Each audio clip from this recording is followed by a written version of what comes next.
MyTV WQMY, your regional sports leader.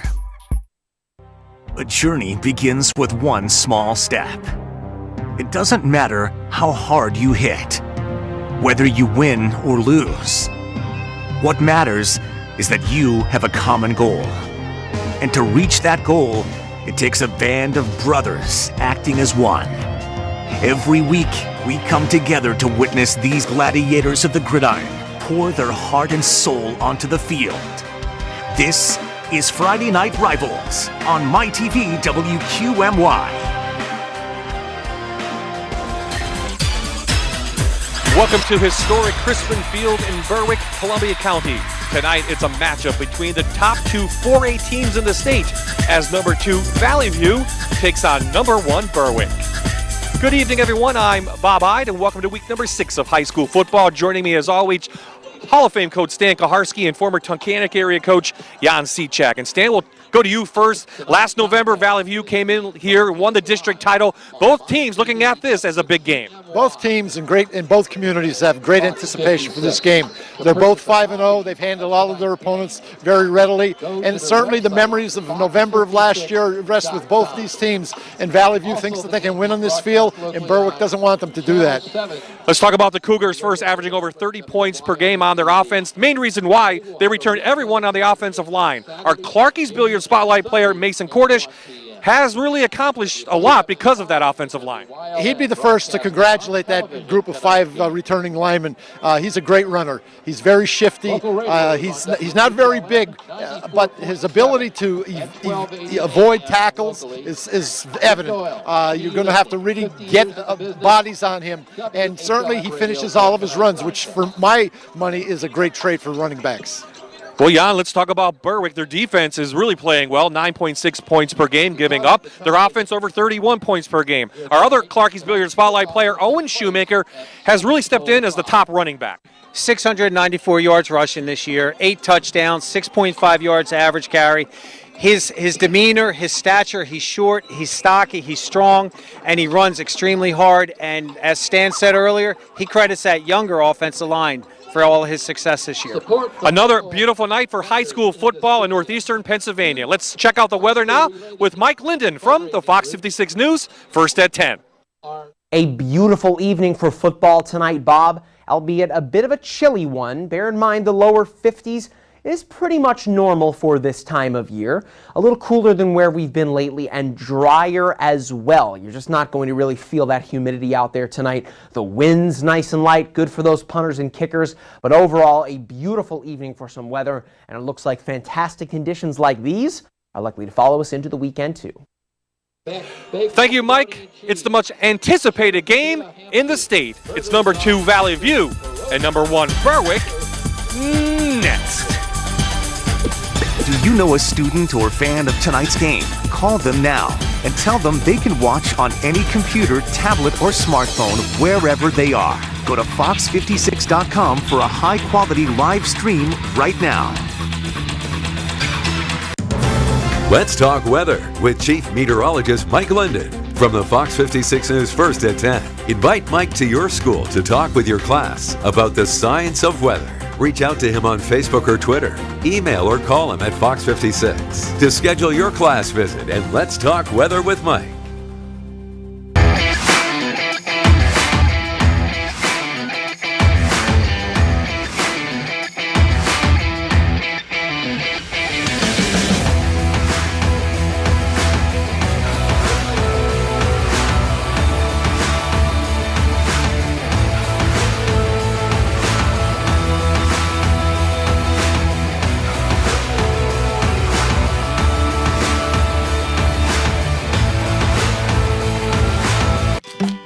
The 2019 Subaru models are hitting the ground at Manuka Subaru, and Subaru continues to lead the way for safety. Subaru's award-winning eyesight technology is now available on even more of our popular models, like the 2019 Subaru Impreza 2.0i 4-door, an IIHS top safety pick for 11 years running. This month at Manuka Subaru, lease one for only $249 per month with no down payment, or take advantage of finance rates as low as 0% on all remaining 2018 Impreza models. Stop by Manuka Subaru today. Manuka Subaru, it's all we do.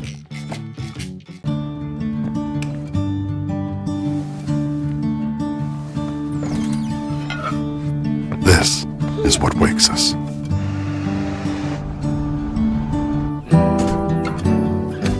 This is what brings us together. This is NFL Game Day morning. I love you, Dad. Shh. Yeah, that's a huge factor, okay? Lil Rel Howery gets the audience laughing. Girl, you almost got 409. Rel. Sunday at 9:30 on Fox 56. A murder suspect is in custody in Luzerne County after a nearly 4-hour standoff. How police caught the Plymouth man on the run.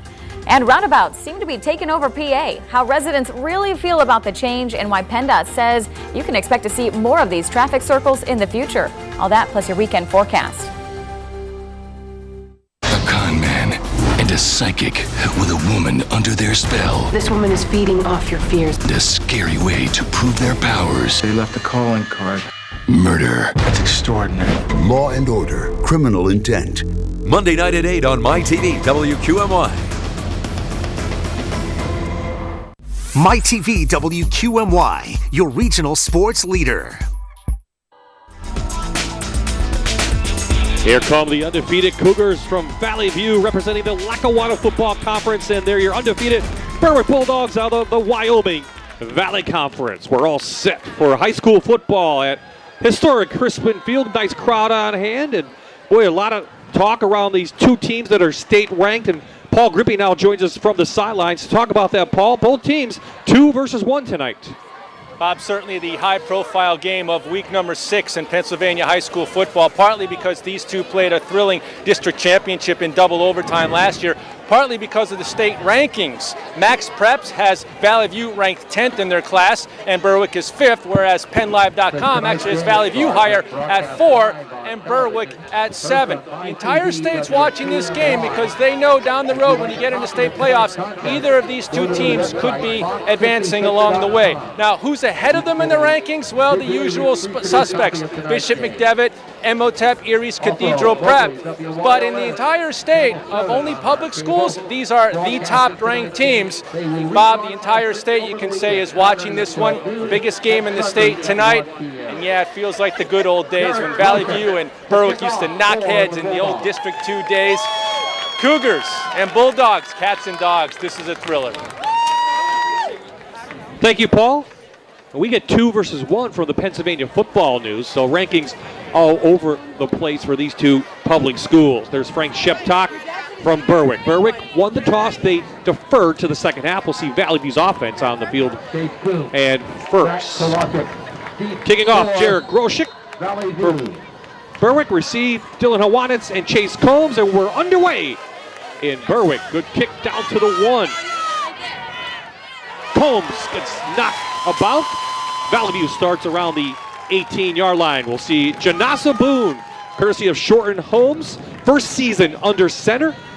Throws for 425 yards, 5 touchdown stand. Boy, he can do it both ways on the ground and through the air. Considering his lack of experience, he's had a very sound year up to this particular point. You can see he's thrown for 50% of his completions, and certainly his yards are impressive.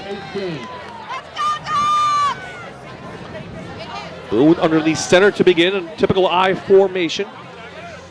Give it a Cordish, and there's that dynamic defense for the Berwick Bulldogs. Here are the rest of the starters for Valley View, courtesy of Toyota. TJ Noto in the backfield. He's run for 83 yards as a sophomore fullback. The receivers, pretty good themselves. Alex Zarkov, 6 catches, 88 yards on the year.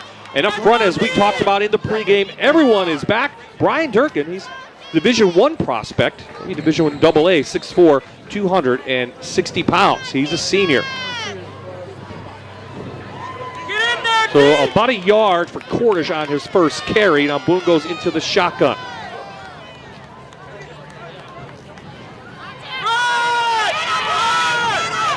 There's a Boone run for about maybe a yard, maybe no gain either. Brought down by Berwick's number 44, Joe Lynn. Did a nice job coming up and stopping, taking on that ISO play. Right in there, good form tackle. Valley View's offense averaging about 356 yards per game, 31 points per game. They've only been intercepted twice and only have one fumble on the year. So the turnover differential +8 for the Cougars. Third and long out of the way for the junior quarterback.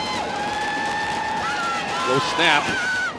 Good protection. Nice hit. A nice catch over the middle.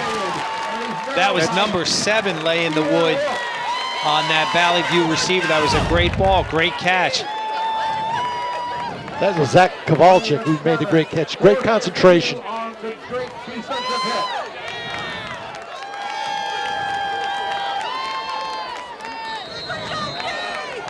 So Kowalczyk, the sophomore, with the catch, but here comes the punt team. Tegan Wilk back to receive.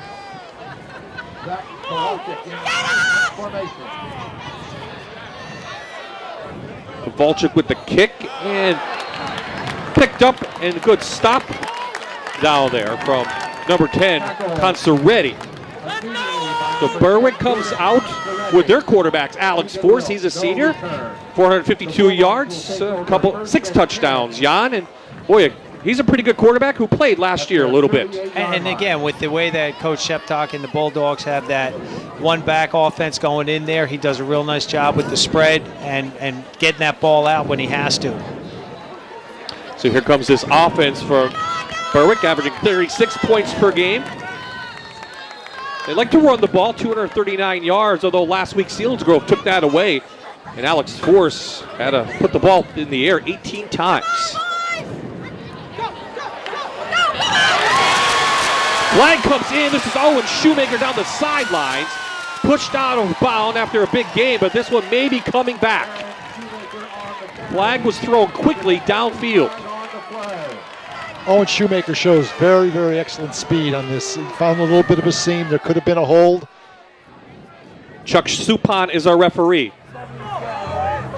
Holding right here. So there's a holding on the Dogs. Frank Sheptock making his case with the referee down around the 35.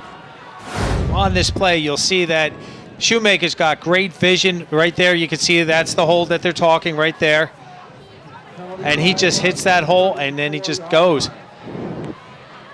Well, the positive is they got the run. The negative is they're going to be pushed back. They started with good field position just past the 36. This will back them up to the 24. One of the things that we've said is that penalties can have a big effect on the play of this game. And that was one of Coach Sheptock's keys to the game this evening. Again, Shoemaker trying to get him some space. They do. Gets near the original line of scrimmage, so give him 10 yards. And let's check out the Dogs' offense, courtesy of Toyota.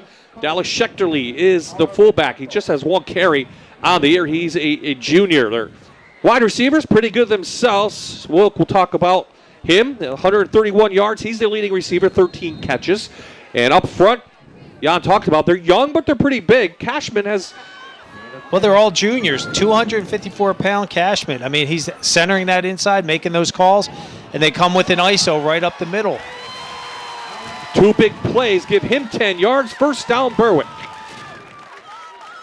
Alex Force is a dual threat. He can throw the ball effectively, and you can see on that particular zone read, he kept it for a good 10 yards. Stan, last week the Seals of Selinsgrove shut down the running game of Berwick. They had to throw more. What are you seeing from Valley View early on? They're getting blocked at the point of attack. That's the first thing. Here's the pitch to Wilk. Good. He's going to throw it. Yeah, 2 men wide open. Yep. He was in the grasp of Duplessis, and heady play to get rid of that. It was, and Valley View is going to have to take note of that play action on the part of the running back. Valley View has ended up there declaring that it looks like they're playing a man coverage. No huddle from the Dogs. 5-man rush. Jump on that now. Shoemaker overthrown. Is it a pass or was it a lateral? That's a question. The referees say no, right? They're backing him up. Nope, incomplete pass, 3rd down and long now for the Dogs. The defense now for the Cougars stepping up. Force has to relax back there, and again, I'm sure that adrenaline's really flowing really fast for both these teams, but at the quarterback spot, he's got to stay cool, calm, and collected back there. Valley View's defense pretty good themselves, just giving up 10 points per game the first 5 games themselves. Get it out to flat, good catch, and even a better stop, Blake Maurer on the catch. That was Jaden Duplessis that made that one-on-one tackle. For a loss, that tremendous job, boy.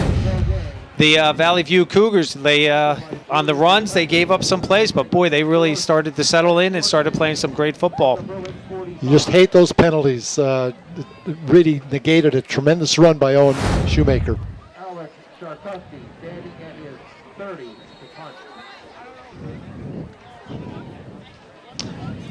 Sharkowski on for his 10th punt of the season, averaging 35 yards.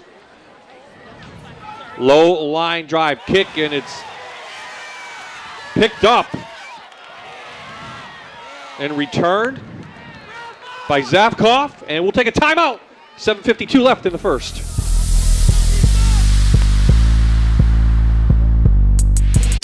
At Toyota, we know the journey is as important as the destination. That's why no detail was overlooked. RAV4 is perfect for your adventures with plenty of cargo space and available all-wheel drive. And with all these active safety features standard, we're always along for the ride. Now lease a versatile RAV for only $249 a month, or buy with 1.9% APR for 72 months, or take $3,000 cash back. RAV4, what drives you? Toyota, let's go places. C&O Furniture in Einan, a local business for more than 40 years, featuring England furniture, handcrafted, built in the USA, and supporting American jobs. Sofas, recliners, love seats, sectionals, sleepers, ottomans, and tables. Select from showroom styles or from hundreds of special order fabrics. Easy, quick financing. England Furniture and C&O, partners in high-quality products at affordable, honest pricing. Call 570-876-2318 or visit cnofurnitureandmattress.com.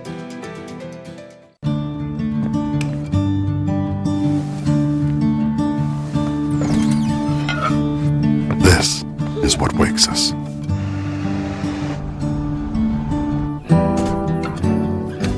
This is what brings us together. This is NFL Game Day morning. I love you, Dad. Shh.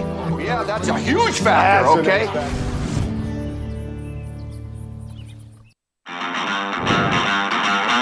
We're back at Crispin Field. Valley View has the ball. We have time to show that replay. Big pass play. The Cougars showed they had a little trickery in there with that quarterback flea flicker play. 37 yards. Boone to Duplessis. There you see the pass and catch. So back to the field. Great stop and shooting in. It was Blaine Cleaver, number 9, 6'2", 192-pound sophomore. He's been one of their effective linebackers all through the course of the first 5 games.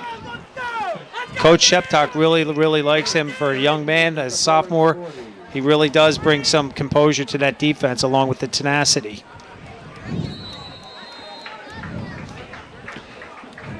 So back to the 40 it goes. This is a tough defense, Jan. Everyone that's played Berwick so far knows this defense only gives up 167 yards per game. That defensive line is their anchor, and if you look right now, they have that 6-man front coming at them. Getting blocks, Boone to the outside. Boone with running room. Gets a block. Inside the 10 for the Janasa Boone. That's the dimension that the Cougars have, that the teams have to be very wary of. If he gets to that corner, he's got great speed. And here you'll see he gets to that corner, and he just outruns Berwick's edge player. He does a tremendous job. Look at that running in there, Coach. I mean, he just boom, ball control, security, and he did. He hit that edge and he creased the Dogs pretty good. 1st and goal. He could be that X factor tonight. The running of Janasa Boone, 32 yards. 1st and goal from inside the Manuka red zone. That time the Dog defense ready. Great stop in the middle by Montez, number 42. Eric Montez on the tackle, along with J.J. Snyder and Ben Peck inside. So Valley View making changes inside the Manuka Subaru red zone. And we have a late flag, and I think Frank Sheptock. Sideline warning. Sideline warning on the Bulldogs. The intensity here, you can feel it in the air. It's on the benches, it's on the field, it's among the coaches. Maybe Frank came out a little bit too far. His third season here with the Bulldogs, replacing the late George Curry. Here come the Cougars.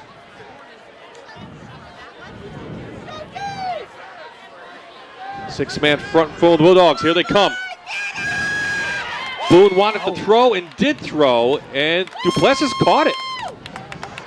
Nice catch by the senior to the 1. And Boone steps up. There's pressure right in his face, and he laced that ball right in there. Tremendous job. Concentration Dave from Duplessis the made a great catch. He great did. concentration. That ball was wobbling as it came to him. Valley View went up to the line, plenty of time on the play clock, getting the play from the sidelines. 3rd and goal from the 1.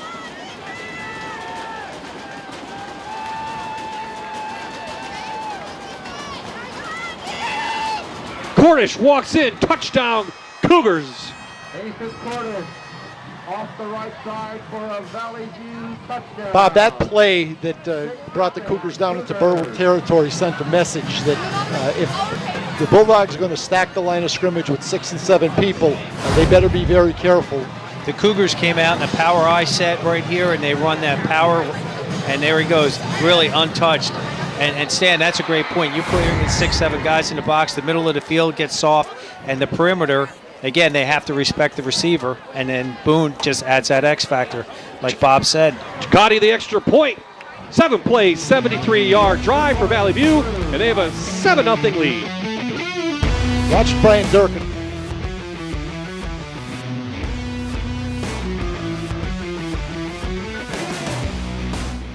Imagine how happy you'd be in one of these beautiful Shorten homes. Shorten Homes has been in business for more than 40 years with thousands of satisfied customers. This is a great time to buy while interest rates are still low. See the models on display or go to shortenhomes.com.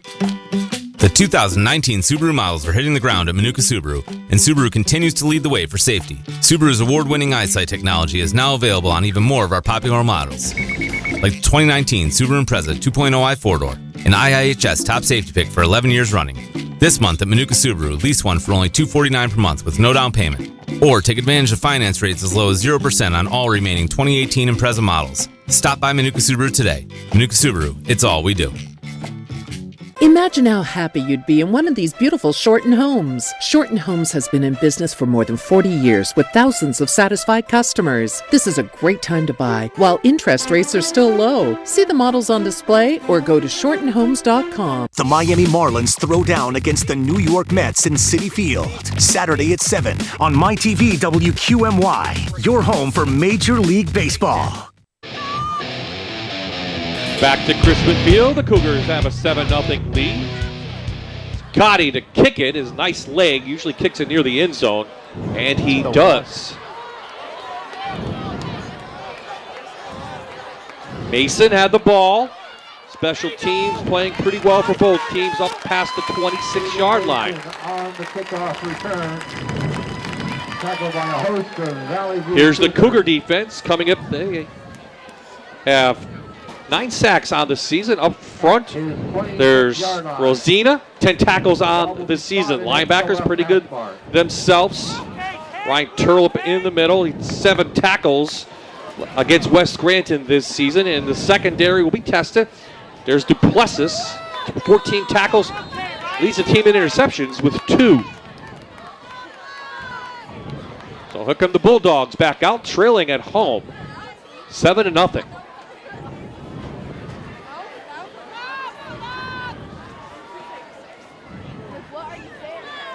Right through the middle. Good carry. Mason, just a freshman. The offensive line did a nice job with the steps in here and how fast that fullback came right up through.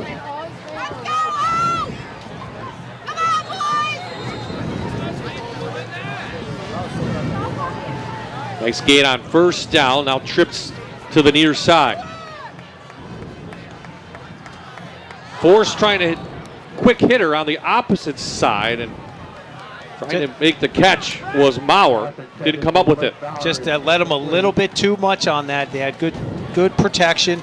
The trips formation forced Valley View now to cover the field. And we knew Berwick and Valley View, they knew this was going to be a tough game. So, you know, they're settling in now, and it's just going to be a great boxing match.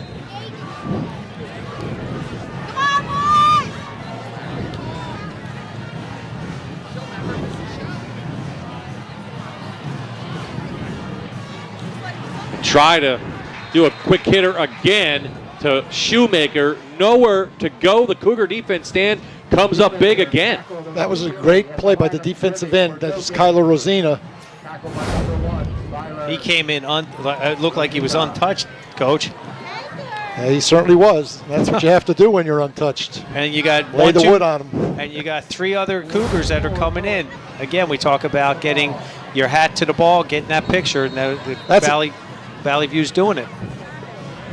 Well, there were questions coming in about the Bulldogs' offensive line being so young but talented, Jan. And so right now, Valley View's taking a little bit of advantage of that, doing a nice job. Well, again, and I think that there's a little bit of the adrenaline has been flowing, and I think they'll settle down. They match up pretty well. I would say.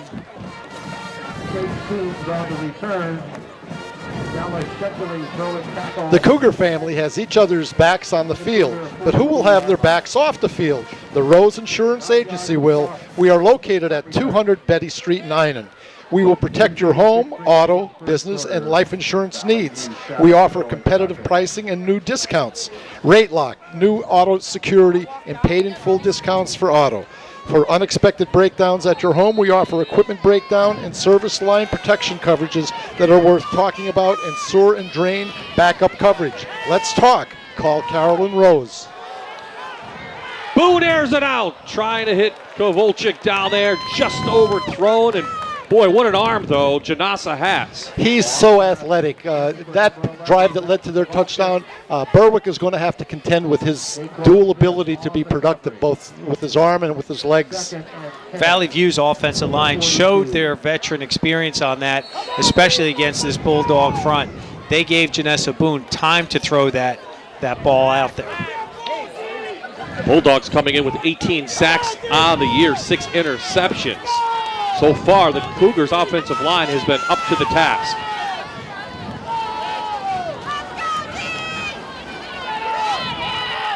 Cornish with a spin.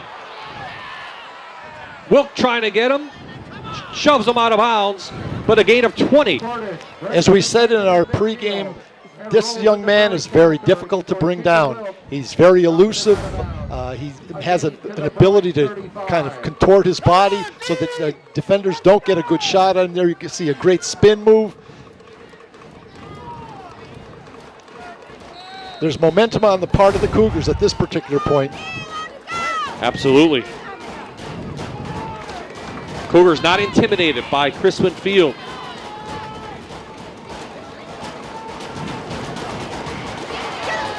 Boone gets a block to the outside, and 10 more yards for Janasa Boone, make it 9. They faked that toss play on that. And Berwick's defense started to flow with it. And again, Janessa Boone. You see that Berwick is stacking the line of scrimmage, and if they don't get to that perimeter, Boone is really going to hurt them. I spoke with Coach Wasilchak, who calls the offensive plays for Coach Wanitz, and he said he was going to try to keep the Bulldogs off balance, mixing up run and pass. And number 62, E.J. Alco, did a nice job pulling and leading for his quarterback. Not on the same page.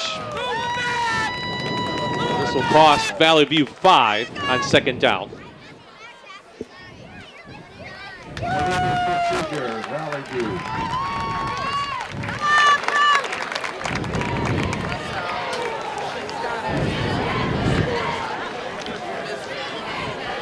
So Valley View coming in with a win over Honesdale, their toughest game of the season. Really, it was against a very good Scranton Prep team. They won at their home field 27-15, but for the most part, they really have had not much difficulty this season against any team. So far, so good for Valley View. Cordish get another block to the outside by Durkin. First down, Valley View. Boy, Brian Durkin did a nice job with his first two steps. He just set up, and he had that steel rod that we talk about as an offensive lineman up there, and he just controlled the defensive end. He has been playing hurt. He injured his knee in the preseason. He's only been going one way, playing right offensive tackle, where last year he was a stalwart on the defensive line for the Cougars. Wilk had to come over from his safety spot to make the tackle. Cougars on the move again.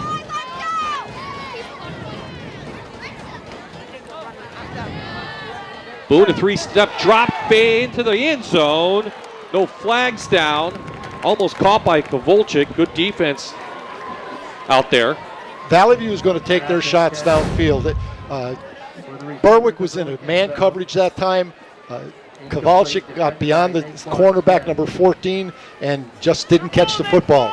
But this is going to keep the Bulldog defense off kilter. Number 14, Naquan Smith, was the man that they were picking on that play. And I think they're going to just keep isolating him, putting him on that island.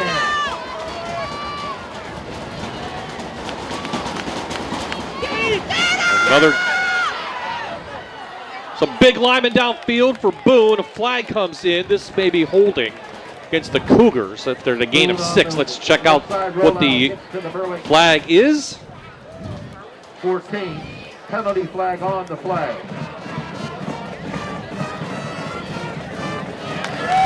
You see the call? On that play, it was thrown against number 8, TJ Nato. He just comes out and he just grabs him right there.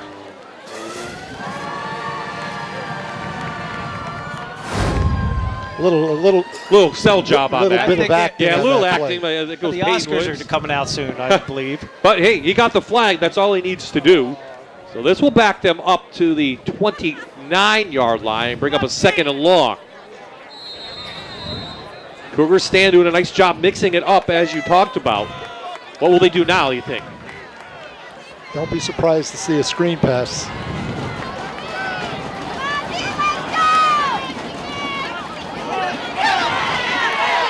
Berwick there to get Boone. Gain of 1. Brought down by number 10, Ryan Lawbaugh. Here are the Cam Graphic Impact players watching for Valley View tonight. We haven't talked about Trayon Jones too much at a linebacker. Duffy's in there at defensive end, and Schnippis is the left tackle. 3rd and 16 at the 29. Another flag down. Let's check out the call again. Personal foul against the Bulldogs. This flag was thrown in the secondary. I don't know. Let's see what Frank Sheptock hears from the referee. Here's the call from Chuck Supot. Looks like number 19, Peyton Williams, was the culprit on that.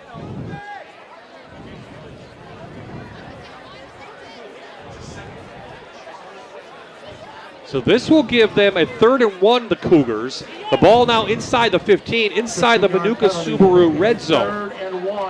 Not sure what the penalty was, but it was definitely in the secondary. Where it was thrown, there must have been some talking, you know, I know Coach Sheptock will not tolerate any of that kind of shenanigans out there. Cordish going to be short. Good job on the inside from Valley View. Joe Lynn, the senior, number 44, gets off from the bottom. It's going to be hard for Valley View to run that power play. There's so many people at the line of scrimmage there. Their success so far has been out to the outside. There's no question.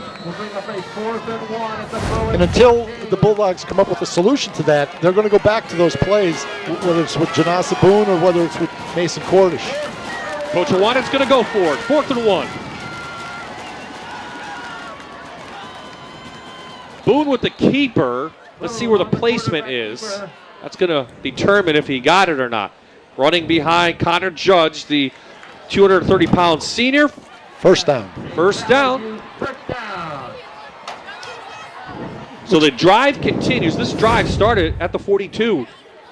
Right in there. Look at that surge from the offensive line. Their pad level was underneath the defensive lines, and they moved them down for that 3 yards. And Janessa Boone put his head down and just got that first. This is really what we were expecting to see. We knew the experience of the offensive line for Valley View, coach, and the way the defense has been playing for Berwick. It's been one of the best in the state. There's Cornish. Flag comes in again. Ryan Laubach on the stop. Let's check out the flag thrown by Chuck Suppan. It's going to go against the Cougars, and it's a holding call.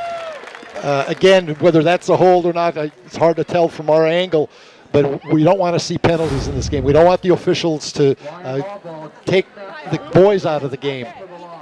There's that old understanding that there's holding on every play. And then on that play, there was a nice ISO run by Valley View. And that running back, I'll tell you, he's got great vision, Stan. There was nothing there. He bounced it right to the outside. Well, he's got great DNA. He's related to the Castellanis who played at Valley View, Randy and other Castellanis. So it's not strange that he's a good football player. There's something to be said for DNA.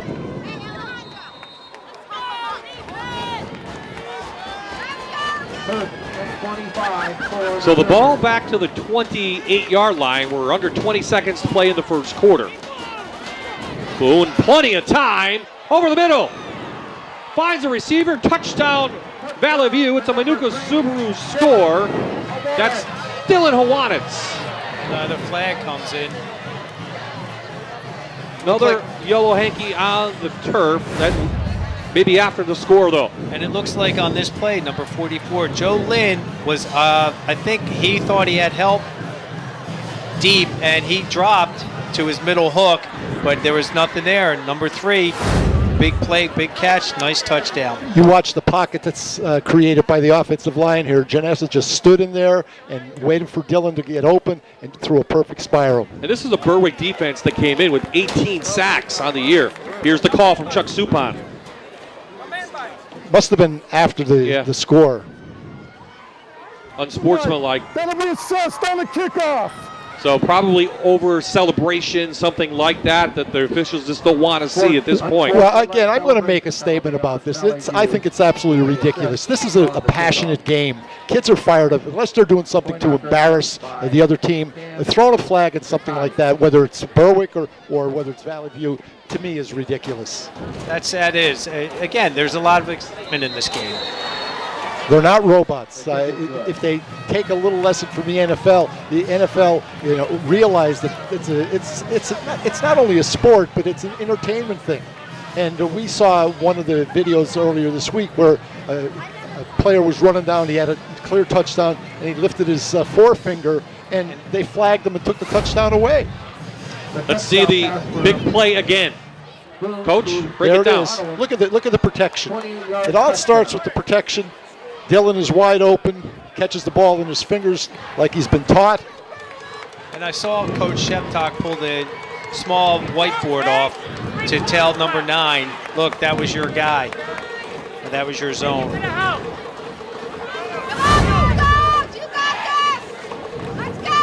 Bring Us On Society is also sponsoring the Columbus Day all-you-can-eat. Clarkie's Billiards has a new location, now on Providence Road in Scranton, across from Memorial Stadium.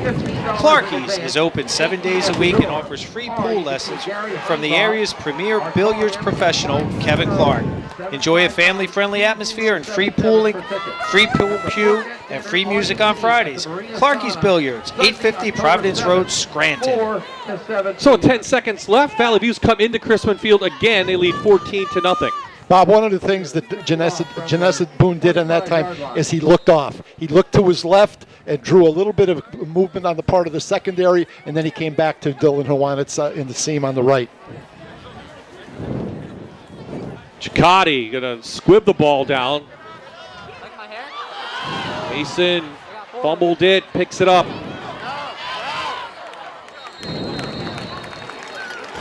Valley View wants a fumble. They say no. Nice stop down there by Conseret again on special teams. Cam Graphics is your #1 source in NEPA for screen print, embroidery, printing, and more. High quality and customer service is our specialty. For a free consultation and quote, contact us today or check us out on Facebook. Recapping the Valley View drive, it was 9 plays, 58 yards. 4 flags thrown on that. So they had to overcome 3 of those, did the Cougars. And they lead now 14-0, 4 seconds left. Berwick trailing for the first time this season. This should get something back. The freshman inside Cougar territory to end the first quarter. The Bulldogs trying to get some momentum back. The Cougars seem to have what they need. 14-0 after 1, Valley View.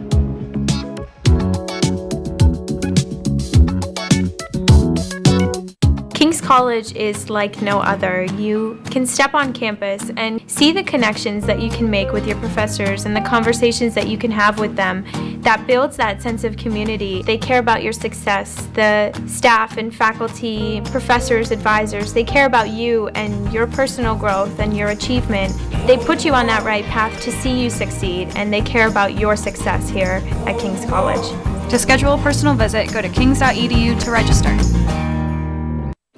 C&O Furniture in Einan, a local business for more than 40 years, featuring England furniture, handcrafted, built in the USA, and supporting American jobs. Sofas, recliners, love seats, sectionals, sleepers, ottomans, and tables. Select from showroom styles or from hundreds of special order fabrics. Easy, quick financing. England Furniture and C&O, partners in high-quality products at affordable, honest pricing. Call 570-876-2318 or visit cnofurnitureandmattress.com. You're watching Friday Night Rivals on MyTV WQMY.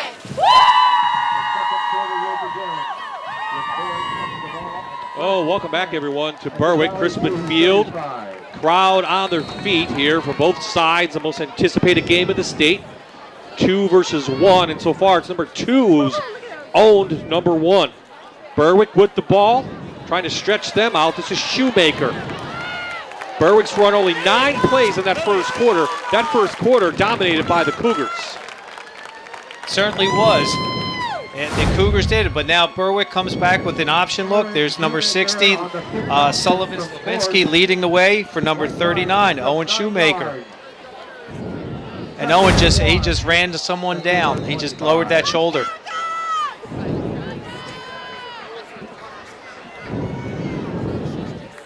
Bulldogs doing it on the ground the last 2 plays.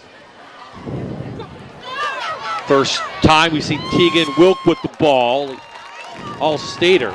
Stopped by Rosina. A little push after the end. Flag comes in. Well, Coach, we know that both sides are going to be on the alert for that. And all right, thanks. The emotions. And again, I know both coaches, and we know we talk about that mental game, and they've got to just keep their composure. On that last play, you can see big number 79, Noah Craig, 6 foot, 256 pounder, leading the way out there for Tegan Wilk for a short gain, or first down, excuse me. And really, Coach, in a game like this, you really have to control yourself. It's tough for young kids. And listen, you have to give credit to the officials. They want to keep the game under control. They don't want this to turn into a brawl. Valley View is going to have to shore up the interior to their defense. I think that's the one thing that's hurt them so far. Run straight out off the A and B gaps, and now they're in the spread and running some trick plays. So that play at the end of the first quarter by Aiden Mason, a freshman, giving a little spark to the Bulldogs as they have it inside the Manuka Subaru red zone.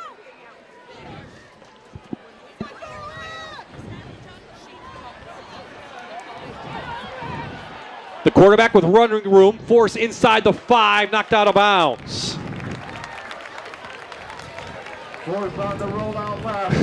Another flag. And I think that there was a hold on this. Right here, you can see there you can see 67's being held. He got beat to the inside, and he latched on with that his inside hand.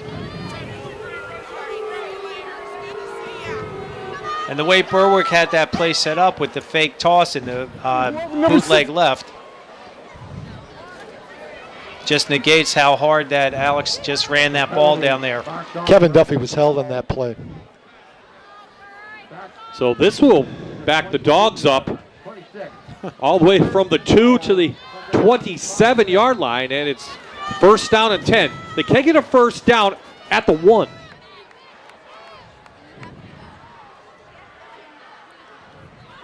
Inside the freshman again. Good yardage. Pick up about 10. The Bulldogs have taken Owen Shoemaker and put him in a slot and running him in motion because he's a threat and he's got great speed. And again, as I said just a moment ago, Valley View's interior defense is going to have to shore up because they're constantly giving up big yardage on these straight dives or reads, whatever they are. And that inside play on that last one, the center, Connor Judge, really there was no one on him, and he led down to that second level. 3-man front for the Cougars. Here comes the pressure from behind.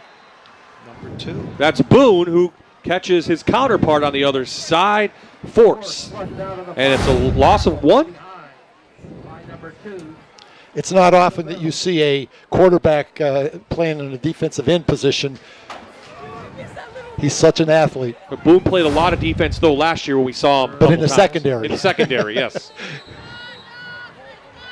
So right at the Manuka Subaru's red zone, it's 3rd and long. And I believe Frank Sheptok will take his first time out at the 10:03 mark. Their first in the first half.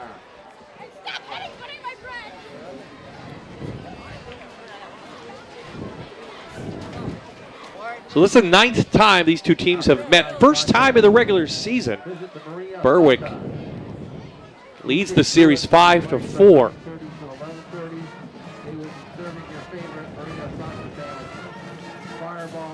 Santarelli Oil would like to congratulate the entire Valley View cheerleading and football team.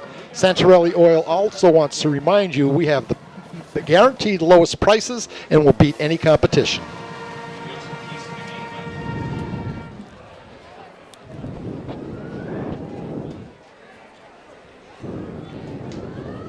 Here are your Cam Graphics impact players for the Bulldogs. Tegan Wilk, an all-stater. Montez, we've seen him from the defensive end. And Saluko trying to protect that right side of the line for the Bulldogs. There are your Cam Graphics impact players for tonight's game. So after the timeout, the Dogs back on the field with 3rd and 19, looking them straight in the face. This may be 2-down territory. Here goes Rusty outside. Force still at his feet. Finally, Jones gets him for the sack. Wow, credit Valley View's defensive line on Duplessis that. was there. Wow. Connor Judge was there. And the way that Valley View, they were playing that trap defense. They still went two on the receivers and 1 deep. So they really shut down. And you almost could say it was a coverage sack, but the way that defensive front was coming, he had no place to go. Kevin Duffy there as well. So on 4th down, the Berwick's going to go for it. Let's see if there's a pooch punt. Force back. Here comes the rush again. Force looking downfield. Goes over the middle, and they're going to say it's a catch. Still short. But it's well short of the first down as the catch is made by Sharkuski. But that 4th down play will go and give the ball over to Valley View. In speaking to Coach Iwanitz during the week, one of the things that he emphasized that they were going to try to keep Force inside the tackle boxes as much as they possibly could. Now, they let him escape that time, the time before they were able to sack him. Berwick hasn't been in this situation in a while where they're down 2 scores in the second quarter. No, not all season long. I mean, Berwick started out with a 42-0 win over Abington. Their closest game was really last week against Selinsgrove. They won that 21-7. But in that game, they committed multiple turnovers. As a big run from Cordish for 11.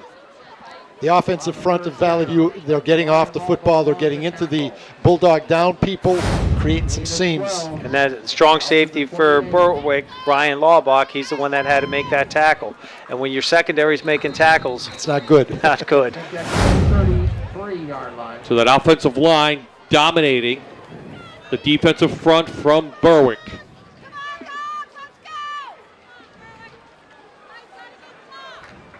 First and 10, kept at the 28-yard line of Valley View. Berwick did give up 24 points this year to Valley West. They finished them off 40-24, so Valley View really doing a job here with 8:30 left in the first half. Speaking of the Valley West game, Coach Sheptock firmly believes that his team is a second half team, and they made some nice adjustments, and obviously that's when all the points came out. And I'm sure he'll be doing the same thing at halftime this week.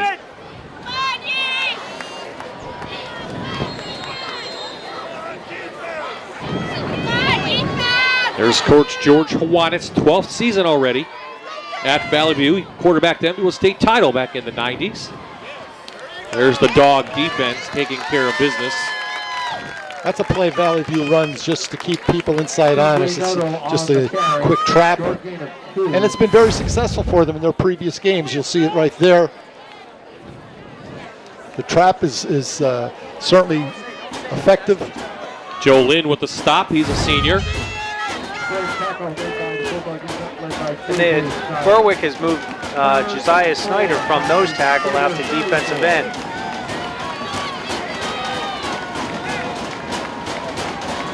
See if they try to get Boone to the outside. Here comes pressure from the outside, and they get him. He falls forward for a yard gain, but fourth down on the way. There's a little poise that Janessa Boone showed that time. He felt the pressure coming, and rather than try to make something out of nothing, he went forward for a yard or two, and they're going to punt. Watch it here. Berwick brought both outside linebackers in their scheme and pinned him in, and they dropped him for the loss. That's something that the Cougars are going to have to anticipate.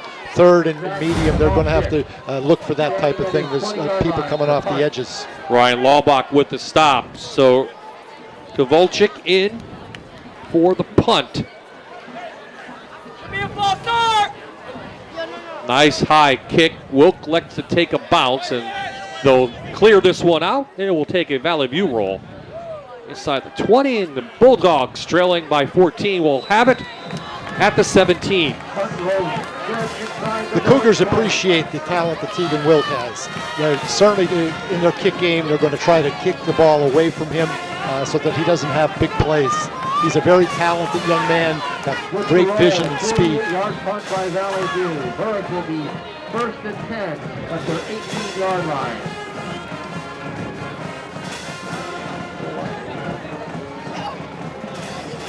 Covering the news that matters to you most every night at 10 o'clock. The Fox 56 News First at 10. John, Ryan, Jamie, and Mike tonight at 10.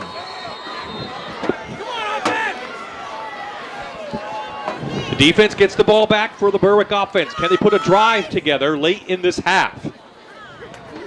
Start out with a Shoemaker run. He's tough to take down. That's 12, maybe 13 for Owen Shoemaker. He has to be gang tackled. 2 or 3 Valley View defenders had him up around the shoulder Watch how pads. they fold block on that stand. Right. The center, just all they do is they step and fold. Here they go. They tackle him high. He just keeps those big legs churning and picks up another 3 or 4 yards. And you said that earlier, Coach, that both these running backs have similar style. They keep the legs, heads down. They're going to hit you before you can hit them. Shoemaker again, a little quick hitter, maybe a yard at best. That's a play that has to be stopped if Valley View wants to be successful defensively. Well, you talk, Coach. We talk a lot in the car on the ride down. It's tough for a high school team to go drive 82 yards. It is, without penalties, turnovers, or whatever the case might be. To make 80 yards and not make mistakes without big plays, not easy. Well, that's what Berwick is facing right now if they want to get something back before the half. Giving up 2 touchdowns to the Cougars and 2 long drives. Shoemaker Can't take him down easily. Into the secondary. Up for a first down. There it is again. And that's what, Coach, you said that. This was stopped. The Cougars had him stopped, but the determination and the drive of this young man, he just hit, spins, and look at the ball control. He knows he's going to his left. He puts it in the left hand. See him drop his hips there. Everything is down close to the ground, and he's not tall, so he's tough to tackle that way.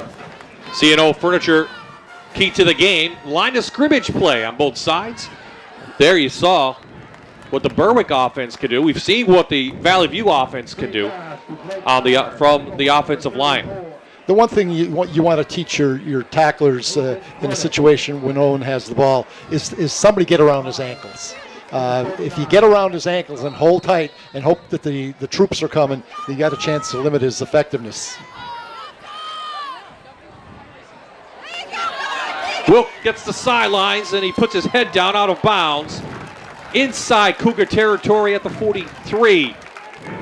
Key to this play was watch. If we see the replay, watch out here.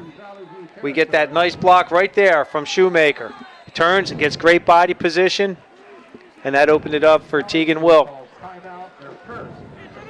Timeout on the field called by the Cougars, and Wilk can run it. He's got 3 touchdowns on the ground. He's their leading receiver coming in. Of course, he transferred from Southern Columbia a couple years ago, so we know what we got down there.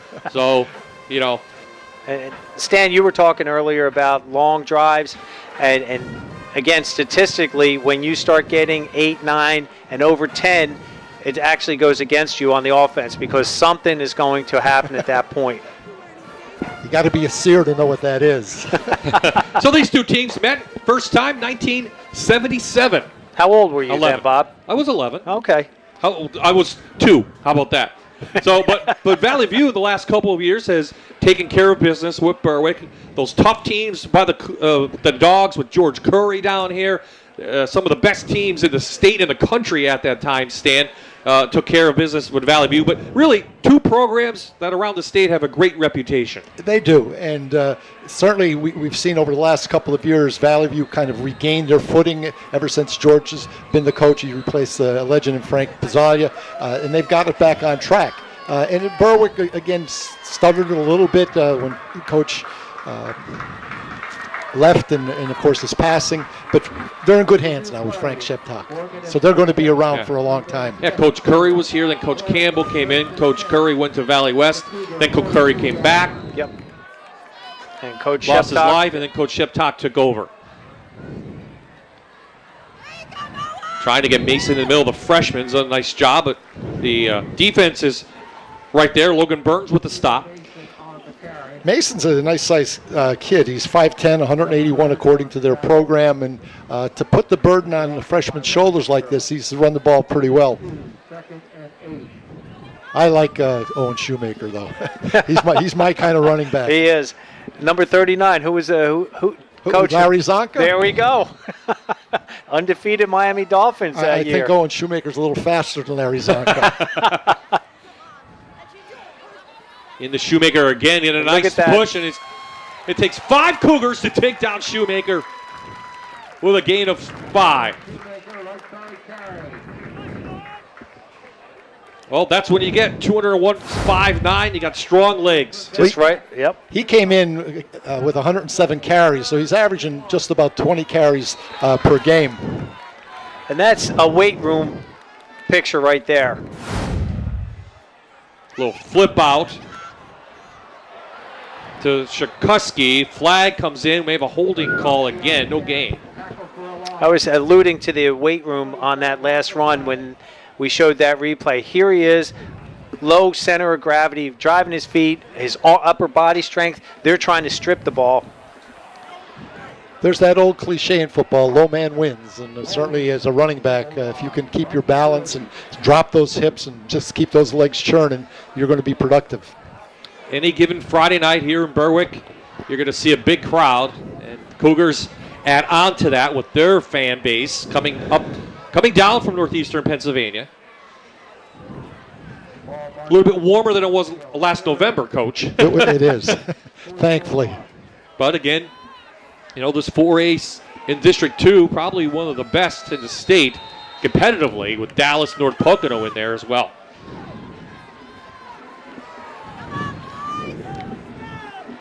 So this backs up Berwick to midfield. Probably a motion penalty here.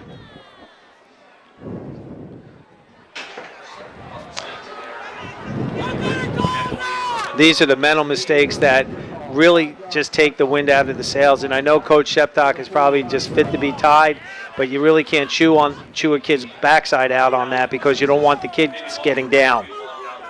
The first half tells us that they've came into this game looking to establish their run, and they've done fairly well with it up to a point, but penalties have been really problematic for them. 2 flags in a row for the Bulldogs. Backs them up to their own 45. 3rd and long. Force back, has some time, has a lot of room to run. Cordish comes up to make the stop. Nice tackle. Give him up to the 42 of the Cougars. Tremendous job. I mean, good vision, looking. There's again, the secondary has him covered. Watch this form tackle. Comes in, wraps the arms, he rolled his hips, and he's just driving them back. That's football right there. Berwick fans didn't like it. Flag coming late as both teams pushing and shoving. And they're going to call it against the Bulldogs. Unsportsmanlike after the play. So this is going to be 4th down. It was going to be 4th down. This is after play. It will remain 4th down, it's right? 4th down but now, it's yes. after the play, yes. So it backs the ball up again. We're going to check the penalty yards at halftime, but yeah, and a lot of flags. You know Coach Sheptock better than I do, and I'm sure he's not going to be a happy camper in that locker room with these penalties. Not at all. I mean, that's that mental aspect, and he said that was one of the keys to the game, was to make sure that the kids play with composure, and if that is, especially you get a personal foul if you're running your mouth or you say something inappropriate. There's just no room for that.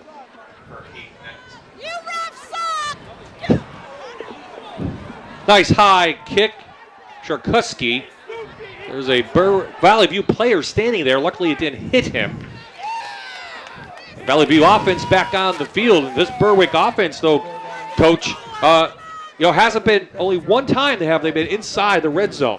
That again, Stan, we talked about that earlier. When you have a long field, it makes for a long night. And the way Valley View has been playing offensively, it's making it real tough for Berwick to even get any type of offense going.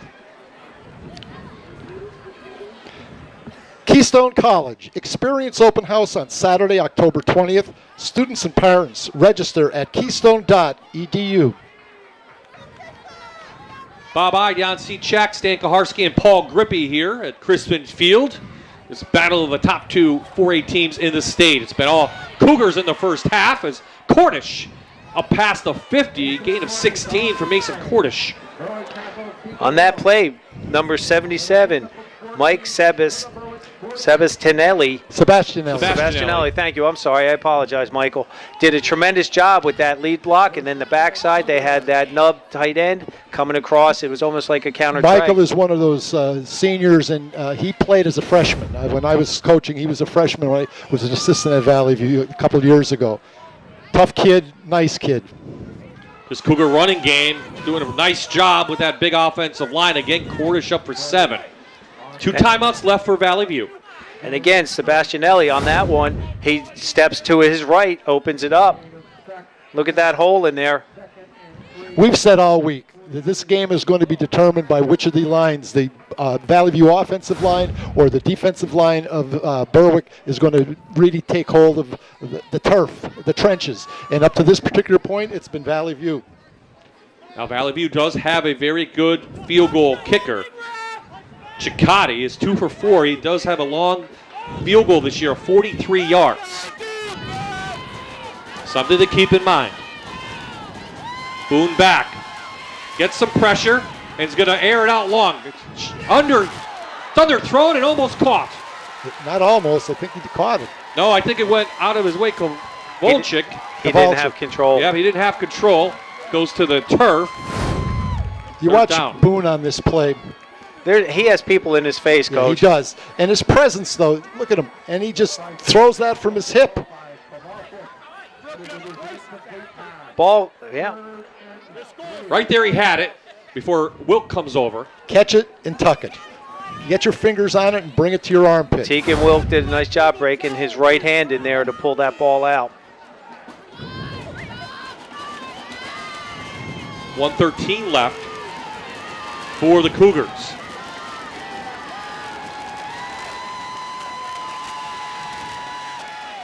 Fordish gets the end. A big hit by Wilk over there, but a gain of about 8. He gets to the Another edge. flag. He gets to the edge, and he takes that inside shoulder and gets it square to the line of scrimmage, and he just accelerates. I don't know. Wilk arguing his case, not sure. On this play, they were lined up in an unbalanced set, and they just student body left. And look at that. Look at how he gets to the outside. He reads his blocks very, very well.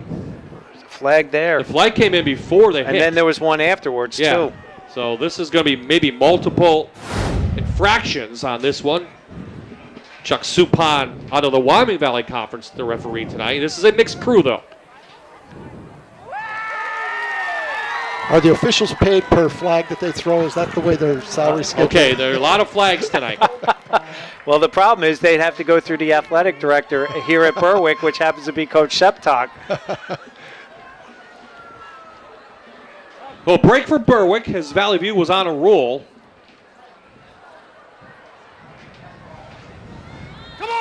Oh, okay, so the ball. penalties.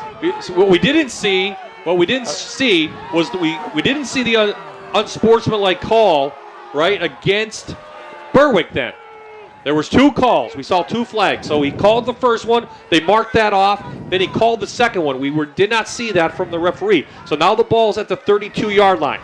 Coach Sheptok is having a conversation with Chuck Suppan in terms of these penalties. He needs to get his kids to calm down.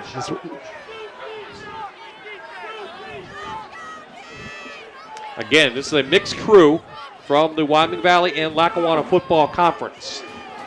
I believe that second flag, the personal foul, I think came, and I saw Tegan Wilk went right up to the official and said, how can you call? It was that one, Stan, you know this from coaching. They go up and say, are you kidding me, Mr. Official? So 1:07 left in the half. Ball at the Dogs 32 now after the penalties. Treon Jones first carry, and shooting right in there is the defensive end, Laubach, the sophomore. Valley View's going to have to pick up the pace here a little bit if there's just a little bit more than 50 seconds to go.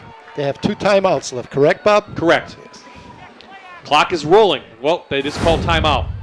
They let about 8 seconds run off the clock at that point.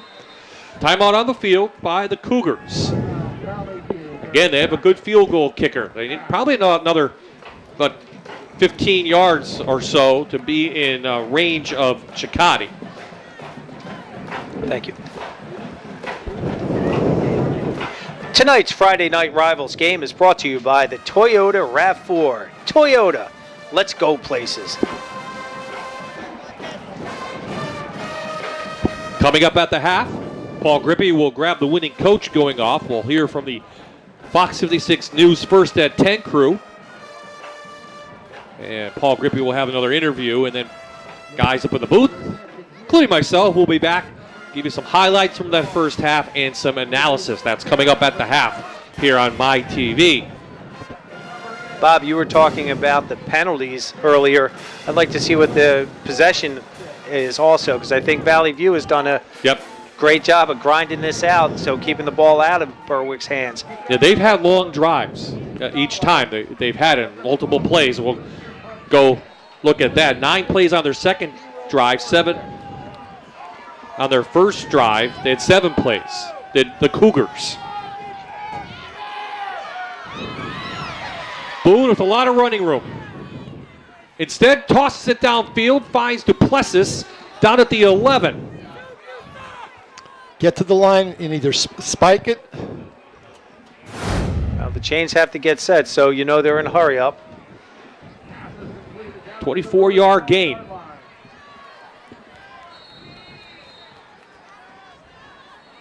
And they'll spike it. Here's the... Valley View only has one timeout left. Well, they're in field goal range, but looking to add on to their 14-point lead are the Cougars. And Berwick gets the ball to start the half, so they would like to try to get another score on this play. Would you say, Stan, that it's the offensive line of Valley View that's really done the job the first half? Every time that Mason Cordich has been able to get to the second level, it's because the line has opened up some holes. When he hasn't been, the line hasn't. But for the most part, they've been pretty effective. And the running of Boone. Absolutely. And that's the dimension. And throwing. When you prepare for a game like this, the quarterback generally doesn't carry the ball that much. With Valley View, it's either the tailback or the quarterback.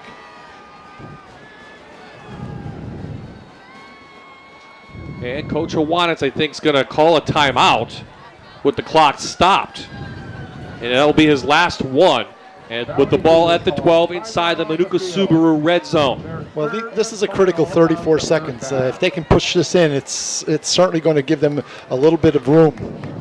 But on the other side, the Bulldogs need to hold them. They don't want to trail by 17 or 21. They get the ball to begin the third quarter, does Berwick, Jan, but you know, Coach Sheptock, he's not going to be happy about this first half. No, and I've spent 4 years with him, and I know what he does at halftime.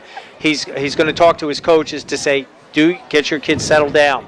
This is what we're going to do. I'm sure he already has figured out what he wants to attack against Valley View, and they're just going to have to come out and play a little bit more disciplined, a lot more disciplined football because of all the flags. Well, we talked about District 2 and the 4A standings. Here they are going into tonight. You see Dallas, Berwick, and Valley View all tied. North Pocono trailing all of them by a game. Well, Berwick and Valley View still have to play Dallas, right? Yes. Valley View has to play North Pocono and Dallas. So who knows at the end of the season? It's going to be a long grind for these guys. I mean, to be 5-0 at this point or 4-1. Like North Pocono is, that's tremendous for those programs. As you progress through the season, you want your team to get better. And when you have a good challenge every week, they have to get better in order for them to keep performing at a level that's going to result in victories. That 4A playoffs will be an 18 field. 3 weeks of playoffs in 4A District 2. No timeouts left for the Cougars now. Have to get the ball to the outside. They're going to, little trickery, back to Boone. Can they get him? Boone in.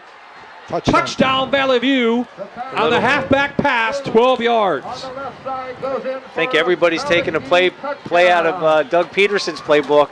It looked like a little Philly special there. Yeah, Manuka Subaru touchdown for Janasa Boone, who's had a hand in almost every one for Valley View. Go with the toss.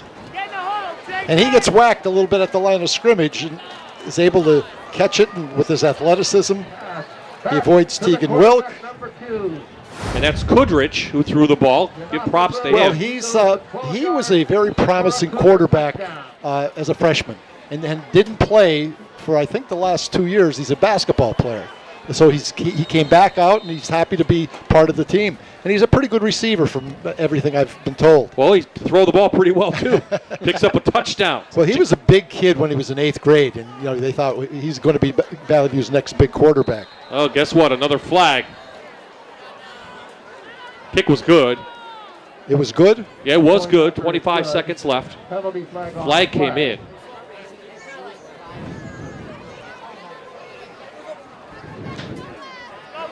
Dogs fans silent here on this side of the field. Their team right now trailing by 20.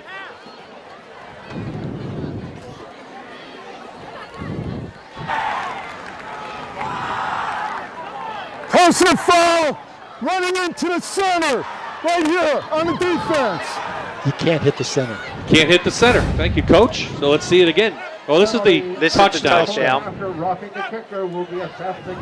They had Berwick flowing really fast on that toss. Janessa Boone just slipped right out. And Kudrich got himself in a good position here to just throw a nice soft pass, not try to do anything special with it, just get it to your receiver. What do you think, Coach? 1 for 1 and 1 touchdown. That's a good night for her. You quit. Your rating is 1,000. if you get a hole-in-one in golf, that I hear that, you just stop playing. So, well, another long drive. This was 9 plays, 63 yards. And how much time they took? 2 took? Flags. There was 2:25 on the clock, exactly almost 2 minutes off the clock. I don't think we anticipated this type of score at halftime, whether it would be Valley View ahead or whether it would be Berwick ahead. Well, all the chatter coming in was about the Berwick defense. 18 sacks coming in, 3 forced fumbles, 6 interceptions. Ironically, the first series that Valley View had the ball, they did nothing whatsoever. But after that, they've been very dominant. It was a 3 and out. They had 3 and out on a long field. This kick should go out of the end zone. It might go over the stadium. Chicotti has it on the dog side of the ball. He's got a great kick. It may go through the uprights. This one's going to come to the 20. 25 seconds left. 2 timeouts left for Berwick. Coach Sheptock probably going to say, get in and get to to make the adjustments. They do get the second half kick. But I don't think anyone, as you mentioned, Coach, saw this coming from Valley View. We knew they were good. Now I think we're seeing just how good that offensive line is, and really that's been the difference. Again, as a coach, when I first started, I learned a very, very important lesson. Those guys that wear the 50s to the 79s are the heart of your team. When I was the head coach at the schools that I coached at, I used to call them my skill kids because they needed more skill than a guy like me split out and catching a football. We're going to see. Coach hasn't seen a line like this since they played in the MAC. I mean, seriously, you're looking at some big kids up front for Valley View. This should run them out. And Berwick will trail at halftime. Gain of 1. A lot of confidence on this Cougar squad from his coach, George Hawanitz. They've won here before, and they're going to take a halftime lead in the first meeting of the regular season between Valley View and Berwick. Valley View leads 21-0. Paul Grippy going to try to grab Coach Hawanitz, and he has him right now. Let's go down to Paul. Okay, halftime. I'm with Valley View coach George Hawanitz. Coach, what did you like about the way your team played in that first half? I just thought we played real physical. We played with a lot of energy, and we made some big plays we needed to. We got some big plays on offense, and our defense kept them out of the end zone. You could say that. You could do that to them in a half. We're happy. And talk about big plays. Boone scoring the touchdown late in this half here. What made you call that play at that time? Our kids work hard all week. We worked on it all week, and we thought we'd get it. And thank you, Philadelphia Eagles. That's right, the Philly special. All right, thanks a lot, Coach. Valley View up by 21 at the half. And don't forget about the Cleveland Browns too. They did it in their first win in like 2 years.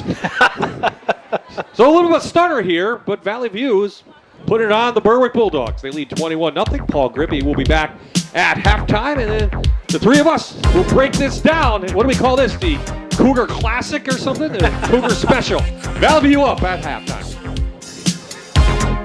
Friday Night Rivals is brought to you by Toyota, Let's Go Places, Luzerne County Community College, Keystone College, Manuka Subaru, Shorten Homes, and Sylvester Chevrolet. Weather is always changing. That's why Fox 56 News is always tracking what's coming next. Get your weather from the #1 news at 10 p.m. Chief Meteorologist Mike Linden tonight on Fox 56 News. Rel, Sundays at 9:30 on Fox 56. Are you taking care of a disabled loved one? Call Excel Companion Care. We are a home care company that can pay you for taking care of your family member or friend. Financial support for you while you support your loved one. What I liked about Keystone is the flexible schedules. When I chose to go to Keystone, I chose to be a resident student even though I lived close to campus. Keystone was a perfect fit for me. It truly felt like family and still is today. I chose Keystone College, and then I chose to start my own business. I chose Keystone College, and Atlantic Emergency Associates chose me. I chose Keystone College, and then I started my own business. Attend open house Saturday, October 20th. Students and parents register at keystone.edu. Everyone wants more, and First Keystone Community Bank gives you more. 3% more with their Keystone Cash checking account. That's 3% right back in your pocket. Plus, get refundable ATM use with no minimum balance. If you're looking for a reward, if you've been searching for more, stop. Then say hello to the first Keystone Cash checking account. With 18 full-service locations and the most current and innovative banking tools available, it's easy to see that our customers get more because they deserve more. We're First Keystone Community Bank. Coming up Saturday, the Virginia Cavaliers take on the NC State Wolfpack at noon Eastern. Saturday at noon on MyTV WQMY. The 2019 Subaru models are hitting the ground at Manuka Subaru, and Subaru continues to lead the way for safety. Subaru's award-winning eyesight technology is now available on even more of our popular models, like the 2019 Subaru Impreza 2.0i 4-door, an IIHS top safety pick for 11 years running. This month at Manuka Subaru, lease one for only $249 per month with no down payment. Or take advantage of finance rates as low as 0% on all remaining 2018 Impreza models. Stop by Manuka Subaru today. Manuka Subaru, it's all we do. Are you taking care of a disabled loved one? Call Excel Companion Care. We are a home care company that can pay you for taking care of your family member or friend. Financial support for you while you support your loved one. This is a halftime news update with Jamie Ennis, Ryan Cummings, and Chief Meteorologist Mike Linden. Thanks for joining us for this Fox 56 halftime update. I'm Jamie Ennis, and here are a couple stories we're working on for tonight's newscast after the game. Roundabouts are the way to go. PennDOT says there were fewer crashes, injuries, and fatalities at 11 different roundabouts in Harrisburg. Roundabouts are frequently installed in place of intersections with safety issues. They can also improve traffic flow. Residents are still trying to adjust to the new traffic circles. The community, we heard they were coming and we didn't know what to expect. So after, I guess, a year of getting it ready and it's here, it's confusing at first, but I think in the long run, and my neighbors, we're all getting used to it. The Secretary of PennDOT says roundabouts will become much more common throughout Pennsylvania. There are several under construction right now in our area, including Dallas and the Delaware Water Gap. 11 arrests were made in connection with a prostitution sting in Wayne County. 6 male clients, 4 female prostitutes, and 1 male pimp were taken into custody. The all-day undercover sting resulted in other calls from men wanting to pay for sex. 33-year-old Prince Rodriguez of Wilkes-Barre is charged with a felony of promoting prostitution. Senator Toomey announced a federal grant to Carbon County Drug Treatment Court. The Department of Justice awarded a nearly $300,000 grant to implement it. Senator Toomey wrote a letter saying he supported the grant application back in June. They believe the court will lead to a reduction in the number of drug-dependent offenders. An update tonight on a Luzerne County homicide. The man charged with murder in custody after a nearly 4-hour-long standoff with state police. 44-year-old Kion McDonald was arrested today in Wilkes-Barre Township in connection with the death of 33-year-old Tyrese Owens. Police say McDonald was hiding in a home on North Walnut Street. He wouldn't surrender, and that led to the standoff. Around 3 p.m. this afternoon, he was taken into custody for questioning. Nobody was hurt in this standoff. Chief Meteorologist Mike Linden has a look at your game time forecast and a nice looking evening. Mike, it's a little chilly out there for people at the game. You know, Jamie, this is really a great way to end the work week, though. Considering how we began the day today with heavy rain and humidity, look where we ended up this afternoon, back into the mid-60s. This is normal for this time of year, and through the rest of the evening, right on through game time, this is also normal for this time of year. Temperatures dropping into the lower 50s. It's almost time to get those extra layers ready to go, and through the rest of the evening hours, really not watching out for all that much, some patchy fog, but that's about it, and the weekend looks even better. I'll have the full forecast coming up tonight after the game. All right, we will see you back here on Fox 56 News, first at 10. Imagine how happy you'd be in one of these beautiful Shorten homes. Shorten Homes has been in business for more than 40 years with thousands of satisfied customers. This is a great time to buy while interest rates are still low. See the models on display or go to shortenhomes.com. At Toyota, we know the difference between the week and the weekend, and we have trucks for both, including the American-made full-size Tundra, ranked a top 10 best resale value vehicle by KBB.com, and Tacoma, designed for all your off-road adventures, and plenty of options to customize yours. Now, buy a Tacoma and get $1,000 cash back from Toyota. Or pick a Tundra and get up to $2,500 cash back. What drives you? Toyota. Let's go places.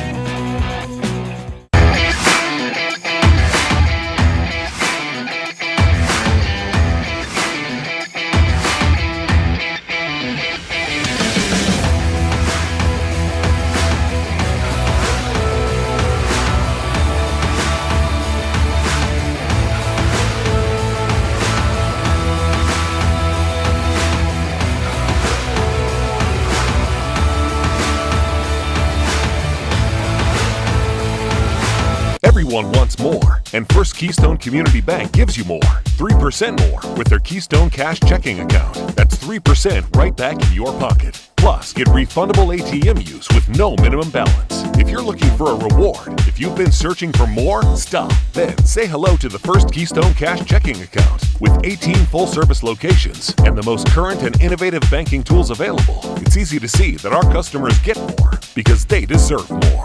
We're First Keystone Community Bank. Mike Linden, Jamie Innes, and Ryan Cummings on the Fox 56 News. First at 10. Can you do this procedure safely? Yeah, I can do it flawlessly. If you feel it, could you let me know? The way you handle things scares me. Well, you better open your eyes and hold on tight. The Resident, Monday at 8 on Fox 56. Imagine how happy you'd be in one of these beautiful Shorten homes. Shorten Homes has been in business for more than 40 years with thousands of satisfied customers. This is a great time to buy while interest rates are still low. See the models on display or go to shortenhomes.com. Halftime at Crispin Field has Valley View leading Berwick 21-0. Bit of a surprising first half. Well, joining me now, a man walking down memory lane tonight, Valley View graduate class of 93, Steve Pratico. Steve, thanks for joining us for a minute or two here. You played on some of those great Valley View teams, the state champions. You also played against Berwick. What's it like when you come back, stand on the sideline, see the old colors, and hang out with the team? It's a lot of fun. I played with George Hawanitz in the early 90s, and coming back, seeing those guys, George and Mike Szymanski, Corey Castellani, who I played with, a whole bunch of really good guys and really good football players. And it's fun to hear what they impart to the young guys who are playing now, teaching them the same set of core values that we learned from Coach Pizzalia when we played 25 years ago. Yeah. Valley View really is a program that passes down tradition from generation to generation. A few kids on the team now, their fathers played for the Valley View Cougars. Well, that state championship season and really back in your high school day, you played teams like Berwick. Oftentimes, Valley View was very high profile on the state scene. Now, some years Valley View is, some year isn't. What was it like to be part of the Valley View program back then, knowing that everybody every year was coming after you? It was exciting. It really was, you had a feeling of responsibility to the coaching staff, to your teammates, to your community, to your school. It was important to us that we perform well because it was important to so many other people. I think that made us work hard. I think that gave us some focus, and we were proud of ourselves when we produced. Yeah. And what was it like playing Berwick back then, or maybe compared to now? I mean, back then you had the legendary coaches, Frank Pizzalia, George Curry. But when you played Berwick, what did it mean? It meant a lot. It was two very high-profile teams in the state, as it still is, but back then it was really a focal point. I think the absolute world of Coach Pizzalia. I think a lot of Coach Curry. I got to know Coach Curry a little bit when I was in high school. In fact, Coach Curry put me on the Big 33 team after my senior year, which I was always grateful to him for doing. And, of course, Berwick had great players back then, some guys like Ron Powlis and the Orlando brothers and others. So there were a lot of us. We were all tough, good football players. We had great football coaches, and it was a big show when we got together and played. What did you think of your team here in the first half? I'm delighted. I don't want to be too much of a coach, which I'm not. I always see things that I want to see improved, but when you're up 21-0 and you're playing at Crispin Field, it's a good first half. So you went on to play football at Rutgers and Bucknell, and now you live in Florida, practice law, but you're even still involved with football as a member of the committee for the Outback Bowl in Tampa, which should be pretty exciting. Well, how do you feel your role with that? Well, I've been involved with the Outback Bowl for about 17 years now. I've been the chairman of the bowl. I continue to be a member of the board of directors. I've actively been involved with the team selection process for about the past 10 years. The Outback Bowl, the participants come from the Big Ten and SEC, so it's really a premier showcase every year, and we're real proud of what we've got in the Tampa Bay area, and we're real proud of the product we put on the field at the Outback Bowl. Yeah, so you're still involved with football, and George still involved with football. Other guys you played with, that football really never leaves you, does it? It absolutely never leaves you, not when you played at Valley View. Those were great teams, great days, and a great time. Steve, thanks for joining us for a few minutes. And, you're welcome. Welcome back. Good to have you visit up from Florida. And we'll be back with more halftime right after this.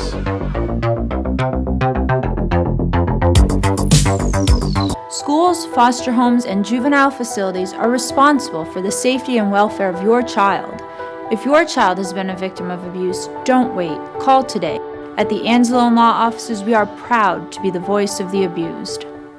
Looking for the right direction when buying your new Chevrolet? Let Lila and Molly point the way to Sylvester Chevrolet in Peckville. Check out the all-new 2018 Chevrolet Equinox or the new Cruze hatchback. Trust the Sylvester Chevrolet sales team for the best prices around. And for service after the sale, count on the highly trained technicians and the friendly parts department. The Sylvester family, in business since 1972. They treat you like one of their own. Find new roads. Sylvester Chevrolet in Peckville, 3 miles off I-81, exit 190. King's College is like no other. You can step on campus and see the connections that you can make with your professors and the conversations that you can have with them. That builds that sense of community. They care about your success. The staff and faculty, professors, advisors, they care about you and your personal growth and your achievement. They put you on that right path to see you succeed, and they care about your success here at King's College. To schedule a personal visit, go to kings.edu to register. C&O Furniture in Einan, a local business for more than 40 years, featuring England furniture, handcrafted, built in the USA, and supporting American jobs. Sofas, recliners, love seats, sectionals, sleepers, ottomans, and tables. Select from showroom styles or from hundreds of special order fabrics. Easy, quick financing. England Furniture and C&O, partners in high-quality products at affordable, honest pricing. Call 570-876-2318 or visit cnofurnitureandmattress.com.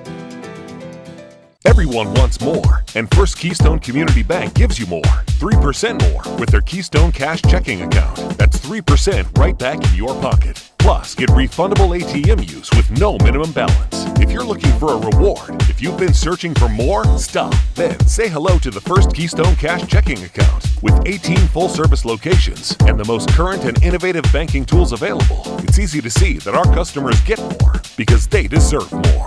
We're First Keystone Community Bank. Schools, foster homes, and juvenile facilities are responsible for the safety and welfare of your child. If your child has been a victim of abuse, don't wait. Call today. At the Anzalone Law Offices, we are proud to be the voice of the abused. We are back at Crispin Field. Valley View up 21-0, and now Paul Grippy has Coach Sheptock. Okay, here we're ready to start the second half. I have Berwick's Coach Sheptock. And Coach, Valley View moved the ball pretty well on your defense in the first half. What would you adjust to stop the Cougars? Well, I think first of all we got to do a better job on the line of scrimmage. I mean, they're doing a great job pushing the football. Obviously 34 is making some nice cuts. I mean, that's who they are. I think they're running the ball extremely well. And then I also think that like every time that we get a little bit of momentum, you know, we're hurting ourselves a little bit. So we got to do a little bit better job with our poise and play, and you know, we got to play a little bit more discipline on the defensive side of the ball. So a hole that your team isn't used to being in here, down by 21. What do you tell them to motivate them and get back into this? Well, I tell you, that's why when you're going through the season, you go through a lot of circumstances. You learn from each one. We're going to see how we can respond to, you know, being down 21-0. I mean, they have a lot of momentum right now. But we've got a team with a lot of heart, a lot of resiliency, and you're going to see a great effort this second half. Okay, thanks a lot, Coach. Good luck. In a few minutes, we'll start the second half. You don't see Berwick down 21-0 too often at halftime.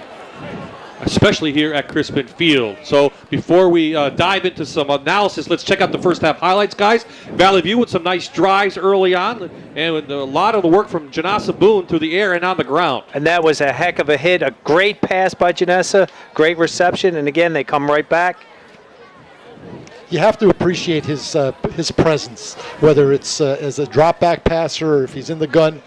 He manages to get some passes off where he's really under a tremendous amount of pressure, and he's able to deliver the ball with enough velocity to get it to a potential receiver. And then you were watching Berwick with the freshman running back getting in there.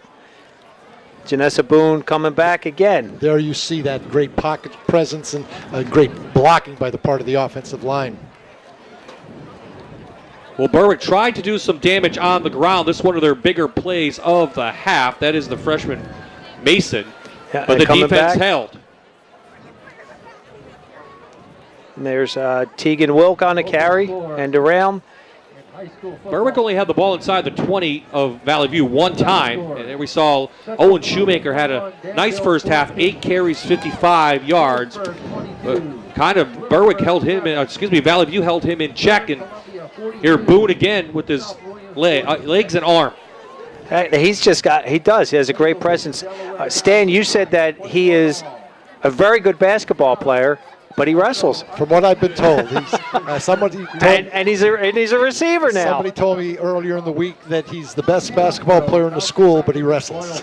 and we have found, Stan, from coaching all these years, when you can get a football player that wrestles and a wrestler that will play football, that translates so well into both sports. It does. It certainly does. George Hawanitz's team well balanced in that first half, 118 yards rushing, 110 yards passing. Cordish has 12 carries for 71 yards and a touchdown. Boone, 48 yards rushing, 90 through the air, 2 touchdowns. One he caught and one he threw. Berwick, meanwhile, the Valley View's defense has done a nice job with him. Just 142 total yards for Berwick, 14 of those through the air. As we said, Shoemaker had 8 carries for 55 yards. But the big story in that first half, the penalties. Combined, the teams had 14 penalties that they took 173 yards. It is almost laughable, isn't it? I'm sorry, that's just... Berwick had 8 penalties for 108 yards. Here's Tegan Wilk. Wilk with room. Tegan Wilk up past the 45. A nice special teams return by Tegan Wilk, and that hopefully can get Berwick started. That gives them great field position to start the half. How often do you see a kickoff that's kind of fumbled and then picked up? Here makes a nice cut. Causes a miss there, a whiff.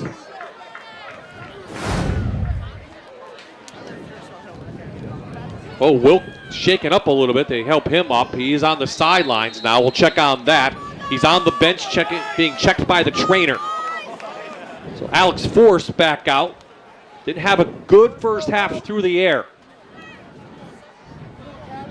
Try a little set option, and Force nowhere to go. The defense there again for the Cougars. You'll see 9 white shirts on Berwick's side of the line of scrimmage that time. They should go with the option. They're trying to go with the direction this way, and Force, he's quite an athlete.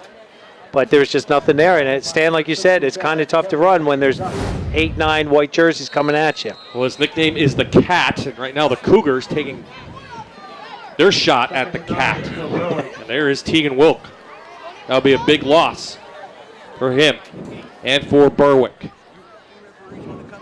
Inside again to that freshman fullback, Aiden Mason, up to the midfield. Puts the Dogs in a 3rd and 5, Bob. Yeah, one of the keys to the game for Valley View coming in were long down and distances. And they've done a tremendous job of making Berwick go long. Watch the bubble screen here.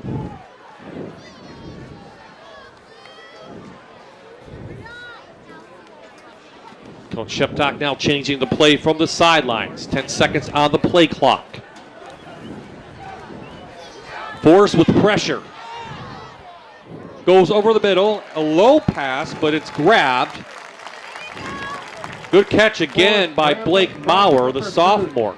And there was great pressure from number 60, Logan Burns, the 5'11", 200-pound junior this year. For Valley View, putting that pressure on. One of the keys here was to keep that young man inside the pocket as much as they possibly could. Juggled, a nice catch by Maurer. The Dogs on the move.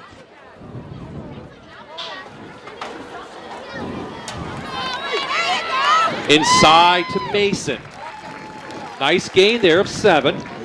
Valley View hasn't been able to really stop that read option. They just hand the ball to the running back in the A gaps or B gaps, whether it's inside or outside zone. Second and a long 3. Haven't seen a lot of Dallas Schechterly, number 36, on the offensive side. He was the starting fullback, at least coming in. No turnovers, almost costly one right there. This has got to be very frustrating for Coach Sheptock to see these kinds of mistakes. Oh, absolutely. I mean, a low snap, you're getting momentum, great field position to start the half, and then just a low snap and he drops it. But again, heads up play to get on it, not try to make anything else happen. And a third and long again now. Yep. Berwick not helping their case. Little out, they got Robbins, who makes the catch at the 15. 23 yards for Justin Robbins. And on this play, number 9 for Valley View, Alex Savkov, he kind of just got beat to the outside. The ball was right there, a little underthrown. He had to come back for it. Good concentration. Rob is a senior. His 4th catch of the year. Coach Sheptock not liking what he's seeing, calls an early timeout here in the 3rd. That's one of the few mistakes that Valley View has made in terms of their alignment or their coverages and such. Whatever happened to Alex, that whether he was confused as to what he was in, but the receiver simply ran right by him.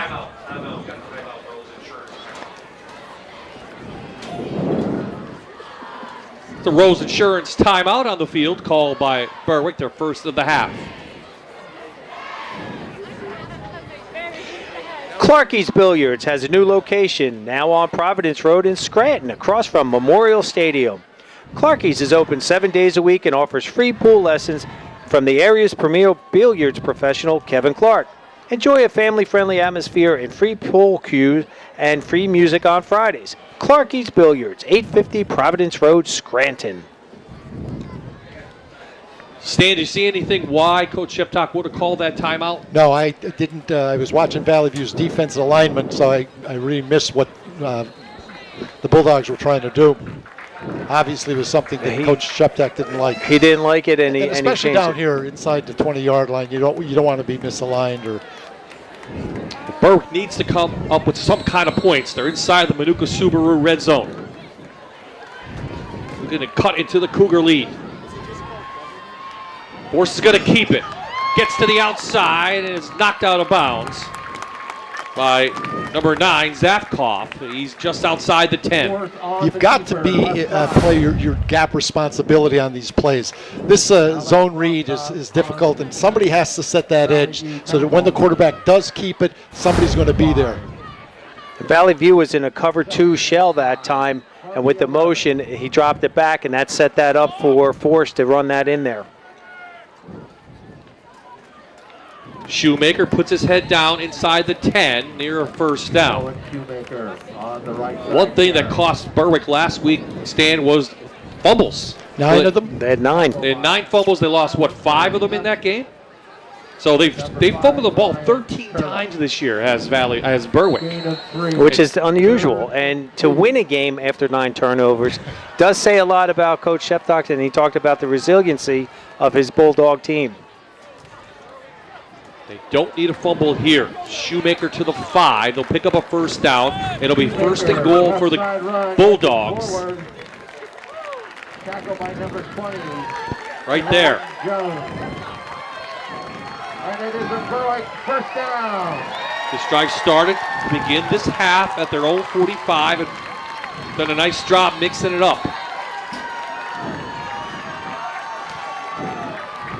10th play of the drive for Berwick. First and goal from the 5. Force there, but so is Treyon Jones. again, we came into this game knowing that they were Valley View was going to use Trayon a little bit differently than they used them in the past, and you'll see right here he comes up inside rather than coming off the edge. They've got to clean that snap up. That was a little tall. That was a little high, and even for Trevor, he's a tall kid, and that ball he had to come up and then bring that down. That's Trayon Jones's 8th tackle for a loss on the season, and it's a big one. Shoemaker trying to get the edge. Shoemaker in for a Manuka Subaru touchdown for the Berwick Bulldogs.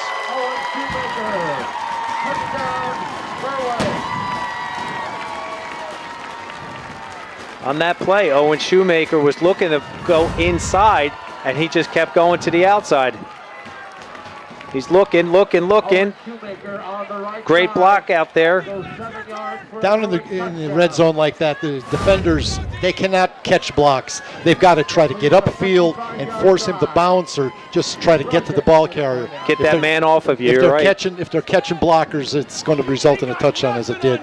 And Alex Cherkusky did a nice job on the stalk block out there. Groszczyk's kick is good. 11-play, 55-yard drive. The lead now 14 for Valley View. Berwick has a little momentum.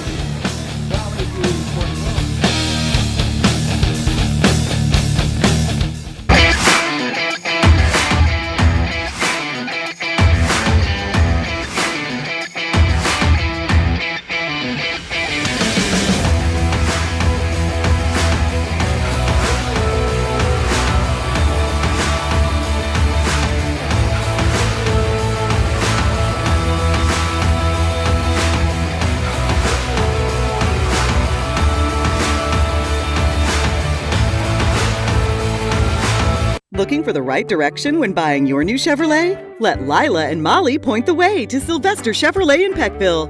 Check out the all-new 2018 Chevrolet Equinox or the new Cruise hatchback. Trust the Sylvester Chevrolet sales team for the best prices around. And for service after the sale, count on the highly trained technicians and the friendly parts department. The Sylvester family, in business since 1972. They treat you like one of their own. Find new roads. Sylvester Chevrolet in Peckville, 3 miles off I-81, exit 190. You're watching Friday Night Rivals on my TV, WQLY.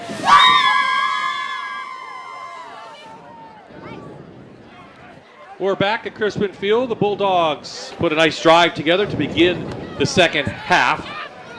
After the kick, we'll talk about that. Groszczyk tees it up. Nice long kick. This one's going out of bounds, though, so good field position. Another flag on Berwick. So, guys, what have you seen from Berwick that changed from the first half? Well, they were able to run the ball pretty successfully. I think they're going to have to pass. They're going to have a little bit more balance. They have to use Alex Force's ability to throw the ball, to get on the edge and throw it. If they do that, they're going to be able to generate a little bit more success on the offensive side of the football. Your attention. Delaware has picked up the 50-50 winning ticket number. Here it is again. 186-046. Well, Coach Shoptalk said at halftime coming out, he just wants to play Bulldog football, and they did. They almost took 5 minutes off the clock, and Stan, you're right, they're going to have to get their ball up. And again, I know Coach Shoptalk's his personality. He's not going to push the panic button, come out and start forcing things, no pun intended, with his quarterback. But he just wants to establish it now. The kids, I think, will settle down and play. Now this is going to be a big series for them on defense. They picked up momentum. Let's see what Valley View is going to do as far as an answer is concerned. Valley View forced them to kick again, and this Groszczyk gets it down to the 10. Chase Combs has it. Good field position for Valley View right at the 30. So the Cougars come onto the field with Janasa Boone. He's caught a touchdown, he's thrown a touchdown, and he's run the ball pretty well in that first half. We'll see whether Valley View is going to make any adjustments, whether the Bulldogs are going to make any adjustments. This is going to be a cat and mouse game at this particular point. And Tegan Wilk is back out on the field for the Bulldogs, so it just must have been just a preventative or just got one of those I hate when you got kicked on the shin. They also wrapped up his arm. Going to try to run Boone to the outside. This time Berwick is there, no gain. Great tackle out there, looks like by Blaine Cleaver. number 9. Not a lot of room running this to the short side of the field. There's too many bodies over there wearing blue shirts. And you use the sideline as that 12th man. Exactly. Doesn't allow the runner, in this case Janasa, who's pretty fast, to outrun people. Preston Robbins for Valley View was the man who took down Boone, number 11.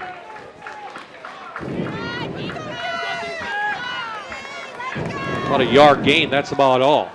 Back to the I they go for the Valley View.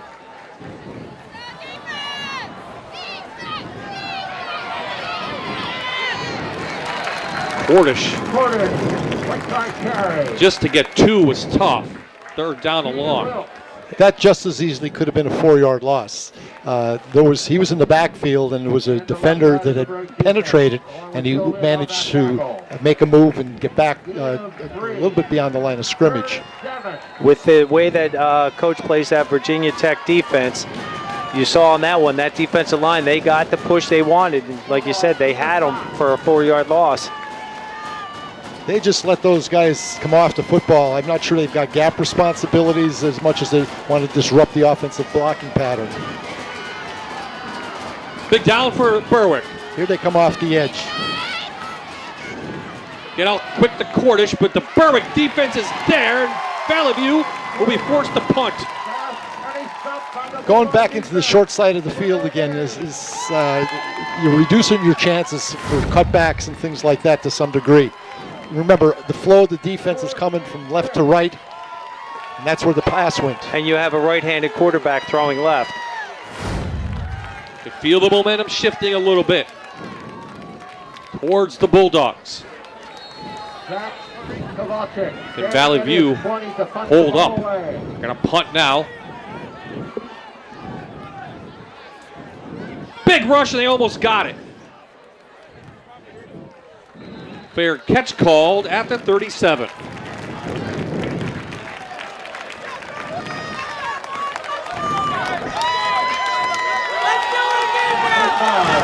Cam Graphics is your #1 source in NEPA for screen print, embroidery, printing, and more. High quality and customer service is our specialty. For a free consultation and quote, contact us today or check us out on Facebook.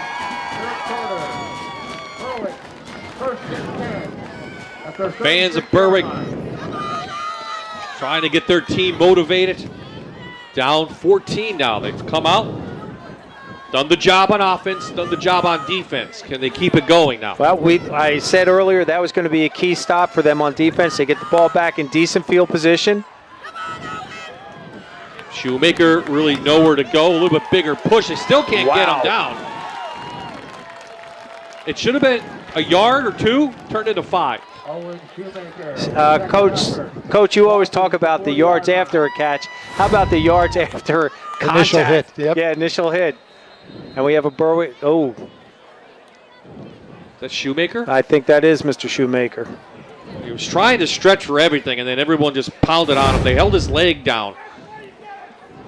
A powerful runner like that, when you have gang tackling, but it's all high, he's just dragging people. You've got to get around his ankles, his lower legs, and hold on until the rest of the defense gets there. And they've got to drop their pad level and just try to neutralize his forward motion. When they talk about the hawk tackling technique, where the rugby type, where you get your head across the backside so it's not in front, and again, that was aimed at their hips, and you're supposed to wrap legs. Next week, Berwick off to Hazleton just down the road.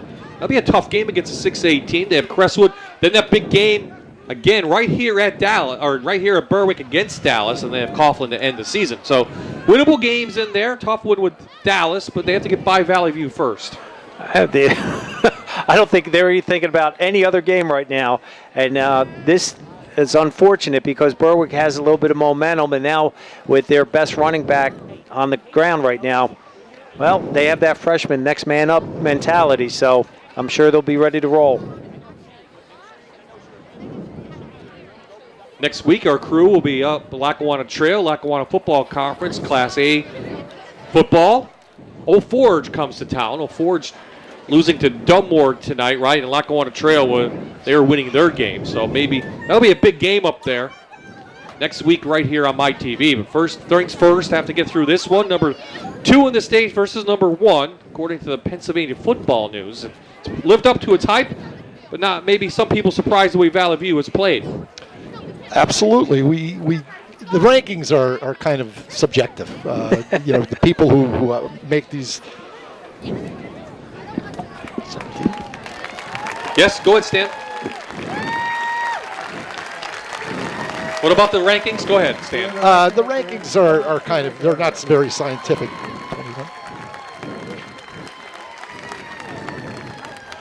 They're obviously the people that do the ranking, they don't see all these teams. No. They get reports from probably trail or guys that they have confidence in, and it's all relative. There's so many factors that have to be taken into consideration. The strength of the opponents, and things like that. For the Berwick 41. Shoemaker, you just saw, walk off the field. Hopefully he's okay. And roll option.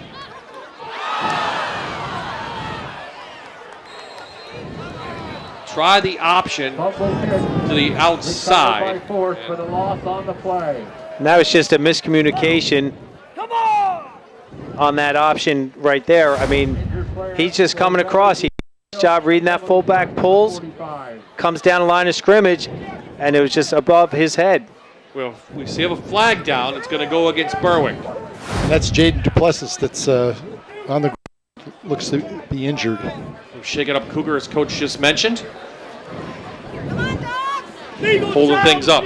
It appears that Owen Shoemaker's, he's on the bench getting his calves kind of massaged, maybe cramped up, carrying all those guys. I can understand why his calf muscles would be stressed.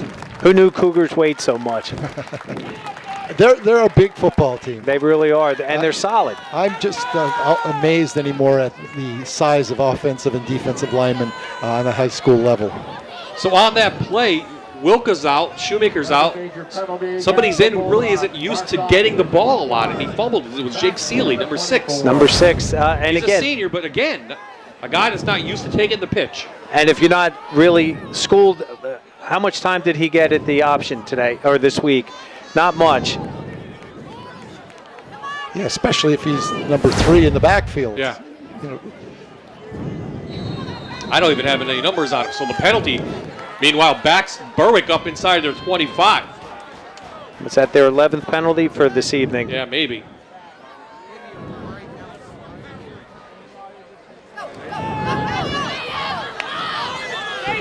Force 4 or 5 yards, and 3rd and long on the way. You don't want to stop on the boundary like that. Step out of bounds because everybody's coming after you. Especially right at you. Again, just as you said, and Stan, you played the position, and you don't need to take that extra, hit or two. And again, this late, going into this part of the season. Sometimes players think every play should be a touchdown, and they've got to take what they have without endangering themselves. Another flag. It's going to go a false start against Berwick. Number 12. Oh, they're going against Valley View. Yep. Oh, it was signal. The Berwick faithful here are booing like crazy. Yes. The young men wearing those blue shirts need to just get some poise. Coach said something at halftime about resilience, and certainly that first drive showed some resilience on their part. But how you react to adversity sometimes really tells you where you're headed. 5-yard penalty against the Bulldogs. Coach, how many plays did you have for 3rd and 20 in your play sheet? Not many. He's going to try inside to the fullback, and here comes the punt team back on for Berwick. Valley View should get good field position. And to answer your question, Jan, especially when everybody in the building knows you're going to throw it. Yeah. It's very, very difficult. It's tough enough completing passes a normal down and distance situation. It becomes even more problematic if you're in a passing situation. Sharkuski on for the punt.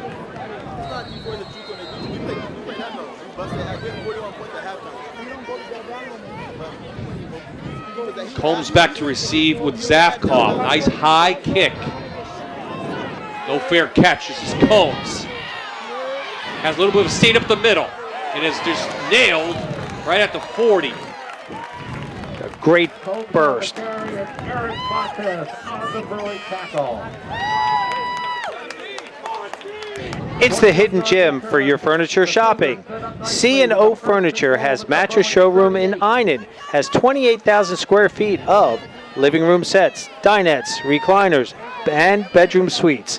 Visit C&O Furniture and Mattress Showroom, 265 3rd Street in Einan. Call 570-876-2318. C&O Furniture and Mattress.com. Cordish into the secondary, gain of 8. On first down, Berwick is stacking the line of scrimmage. There's their down 4. They're walking 2 guys up off the edges, so they've got a 6-man front. They have 2 linebackers.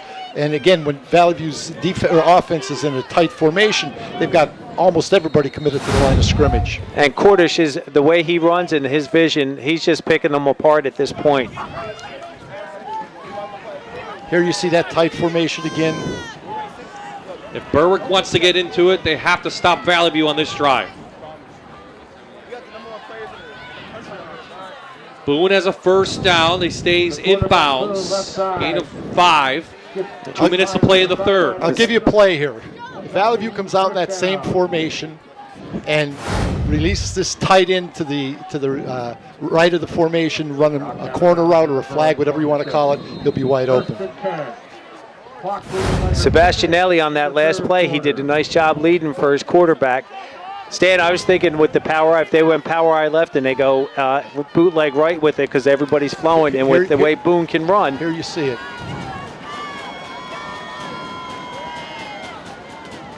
Big push from the offensive line. Cordish for 7.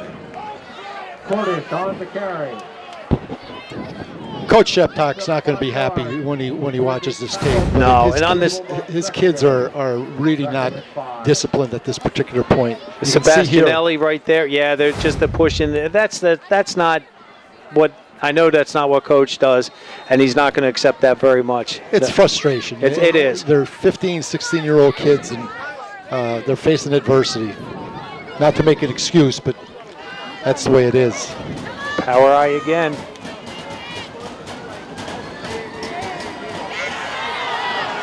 Boone does a nice job just to get out of the way and gets the corner. And a late tackle but no flag. First and goal inside the Manuka Subaru red zone. Wait, it's coming back. It's coming back. Valley View this time with the hole. Stan, he listened to my 18 boot coming around. That's what we would tell our quarterback, 18 boot coming to the right. It was a good block by E.J. Alco on that. So I think they're going to come back now with the power eye with the tight end pop. You think? Well, Coach, maybe, I don't know. They might be listening to us. Are you sure? Holding against Valley View. So this will back up the Cougars now on second down. Let's look for the hold. It's not there. Probably number, I don't know if they called it on 3. Yeah, he's got his shirt. He held. That was Hawanitz. When Dylan gets home, George is not going to be happy with him. No, of course, yeah. Dylan and George are related. George is He might make father. him walk home. Well, no, he won't make Not him from walk. Berwick. So this takes them out of the Manuka Subaru red zone. They go back to the ground game. Nice job shooting in on the Berwick defense.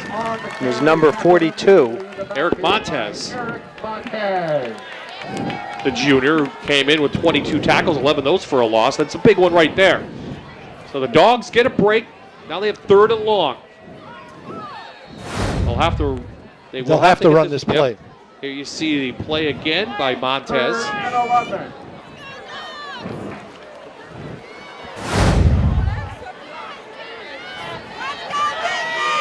Third quarter winding down. Last play.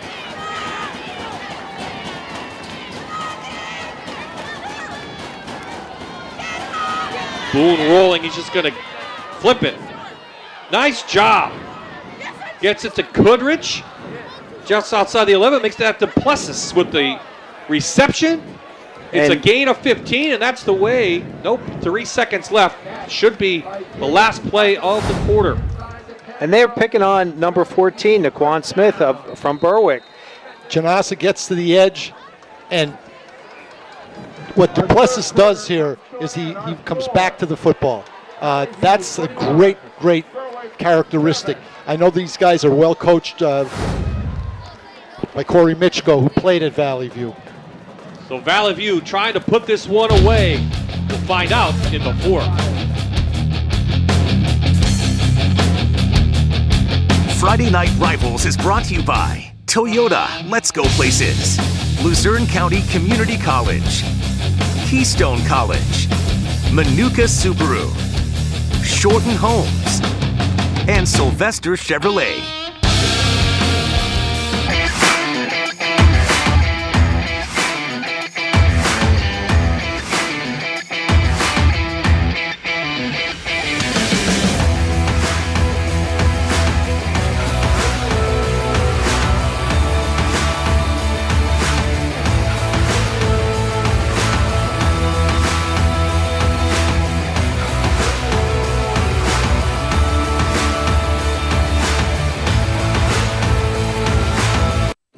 C&O Furniture in Einan, a local business for more than 40 years, featuring England furniture, handcrafted, built in the USA and supporting American jobs. Sofas, recliners, love seats, sectionals, sleepers, ottomans, and tables. Select from showroom styles or from hundreds of special order fabrics. Easy, quick financing. England Furniture and C&O, partners in high-quality products at affordable, honest pricing. Call 570-876-2318 or visit cnofurnitureandmattress.com.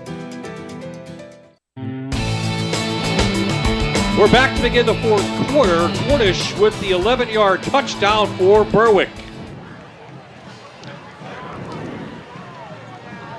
Watch this block by Brian Durkin. A power eye set. Just a tremendous gaping hole. And they just the way they blocked it, tight end out, tackle down, fullback led through. Valley View's done a nice job with adversity tonight. Every time they've been flagged, it seemed, on a lot of drives, they've come back. Both coaches are not happy with this officiating. At the end of the quarter, we saw Coach H. There's another flag again. But both coaches are jawing back at Chuck Supan. And again, the officials have a job to do, whether they're doing it effectively or efficiently or accurately. That's for somebody else to decide. But there's no question that George was jawing with Chuck Supan before. Frank was jawing with Supan earlier. Again, another penalty. Looks like Coach is making sure that his kids are settled down. And there's not many teams that can come into Berwick and put it on the Dogs like Valley View has tonight. Now this kickoff is going to be from probably the 50 or maybe the 45 of Berwick. And if history tells us anything, it's going to go through the end zone, which means Berwick has to go 80 yards. Berwick had a chance to stop them on 3rd and long, but they couldn't. It was a 6-play, short field, 37-yard drive after the punt. Janasa Boone, he's been the difference in this game. With his feet, with his arm, he's done some things here that are hard to prepare for. I mean, it's not like these were design plays every time. He's been able to get to the edge. He's been able to throw the ball with his body in a lot of different contorted angles and still get the ball to the receivers. His composure, Coach. Yeah, it's. I mean, that's. And you said this is his first year, Q? Yeah, he was a running back last year and played in the secondary. And he's a nice kid. He's got a great personality. Well, don't leave out Schnippis, Alco, Judge, Sebastianelli, and Durkin. Those not five guys. That's not a law firm. John Schnippis is having a fantastic year for Valley View. He's the left tackle offensively, and he's done a lot of damage over the first 5 games. And, of course, people are focused on Brian Durkin, who's playing very well in spite of an injury. But that line is well-schooled, and they're very experienced. Well, this is going to put Berwick at the 20 to begin this drive, now trailing again by 21. First and 10 at their 20-yard line.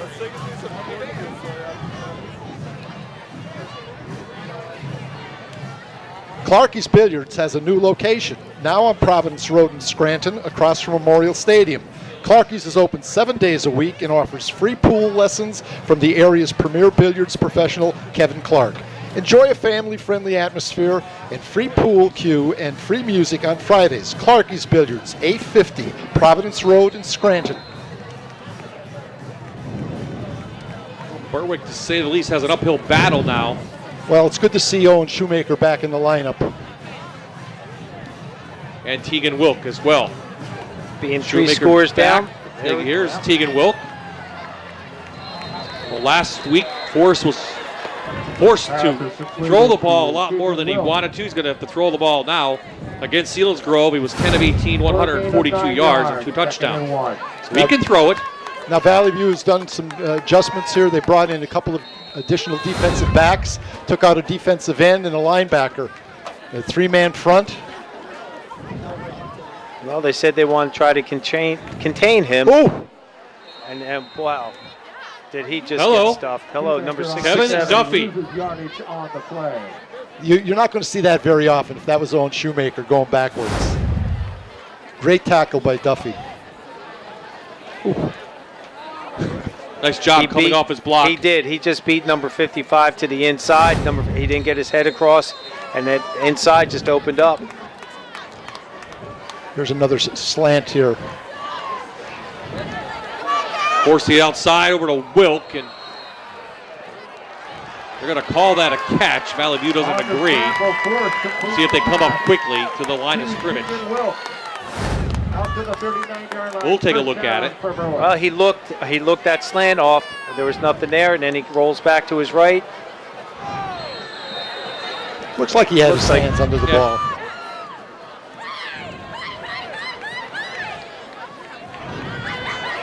Well, Trayon Jones gets Alex Force for a sack. If you noticed on that defense, they lined up in that 3-3 stack, which I haven't seen Valley View run that. In long distances, long yardage, they go to 3 down linemen. It's a 3-5 in 3 deep. And that was on first down, and they just got him now long again. Force was not sacked at all in the first 5 games. The Cougar defense has come to play tonight. All the hype was around the Berwick defense, but this Cougar defense has proven something. Look at that. Another big stop. Number 10. That was Consaretti, Jordan Consaretti. Again, when you go for that swing out pass real quick, you're hoping they isolate one-on-one and spin to the outside, but Consaretti, boy, that was great concentration. That's 2 tackles in a row. They're picturesque. 3rd and long. Good protection this time, and it breaks down. Jones has him, but Burns is right there again. And Trayon Jones adding that extra pressure. Surrounded and back in the backfield. I know after speaking with Coach Iwanitz, he said that they were going to use Trayon a lot differently than they used him in the first 5 games, anticipating that Coach Shebtak would focus on Trayon because he's been such a force in terms of his blitzes coming off the edge.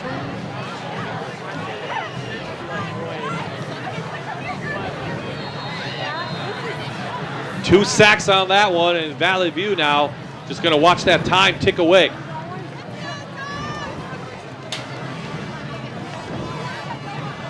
Nice high kick. This drives Combs back to his 40. He's going to try to take it, and he's got some room. Chase Combs almost gets his head ripped off at the 45. Brought down by number 71. Mike Zaluko, the offensive lineman. To the Berwick 45. 1st and 10 for Cam Graphics is your #1 source in northeastern Pennsylvania for screen print, embroidery, printing, and more. High quality and customer service is our specialty. For a free consultation and quote, contact us today or check us out on Facebook. Valley View now just trying to roll the clock out. They'll have the ball on Berwick's side of the field again. 2 possessions in a row for them. This is Cordish. Hard 2 yards picked up. Right side, short gain. You're going to see the Bulldogs really crowd that line of scrimmage. And Valley View is going to still attempt to run the football effectively, use the clock. Your attention, we've had a lost keys turned in here at the press box to wait. Looks like we have a Bulldog down. I'm hoping just with cramps, that's how it looks. And a Premier Lincoln keychain.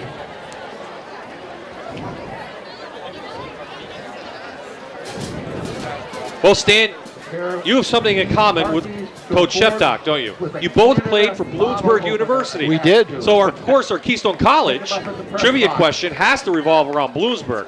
Well, Sheptock holds several defensive records at Bloomsburg. I know it was a long. You played in the '60s. He played in the '80s. Can you name 2 or 4 tackles? Yes. Okay. Tackles is one. Well, yes, but like how many? No, not. I don't need numbers. Maybe I don't know. Paul Grippy's now on his phone. On his phone. He's waving at us.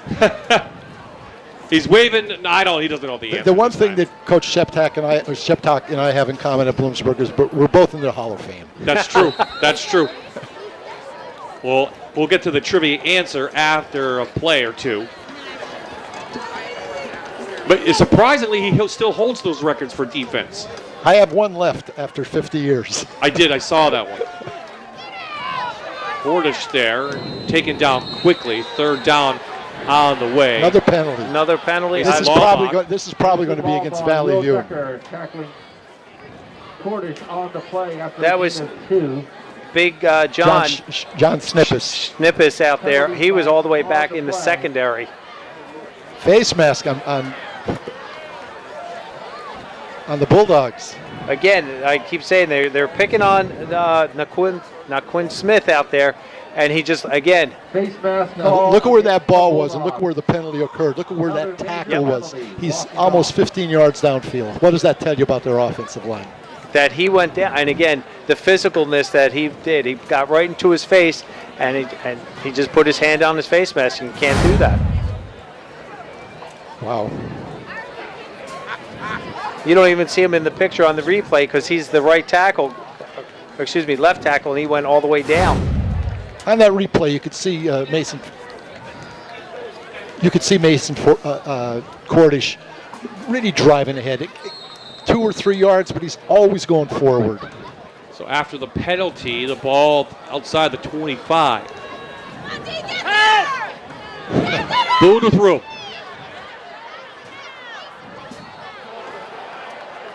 Tegan Wilkins shoves him out of bounds after a nice gain. And Cordish not only runs the ball, he did a nice job with that lead block to spring Boone for that extra yard. And we saw him make some tackles as well. He's a complete football player.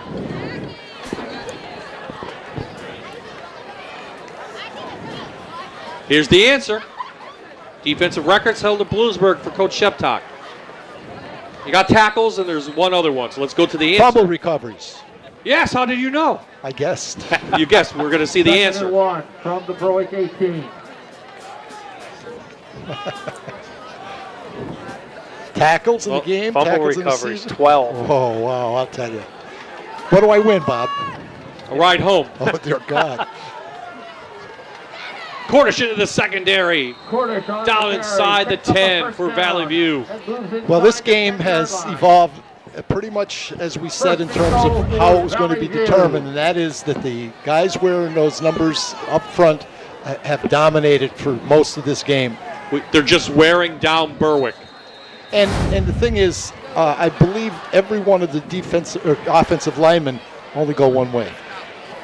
I don't think any of them are starting. They're not. And that's a big thing, especially since they've had the ball as long as they've had it. Yeah, they definitely have held the time of possession. They're in the Manuka Subaru red zone again, knocking on the door. Cordish towards the end zone, just a yard short. Cordish powering down inside the 5. Now things get a little chippy. Another flag. A little chippy.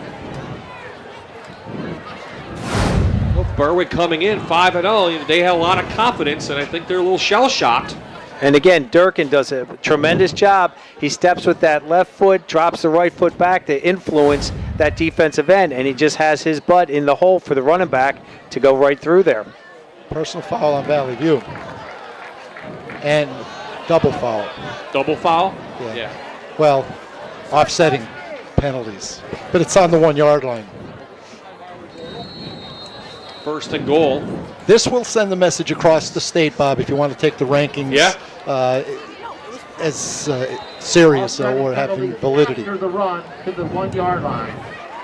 Second down and goal, I should say. It's still inside the Manuka Subaru red zone. We're going to have a timeout on the field. Berwick calls a timeout. Berwick calls the timeout. Coach Sheptock wants to ask him a question, so let's see what the Cougars have coming up the rest of the season. They have a couple tough games. Western Wayne's not an easy out.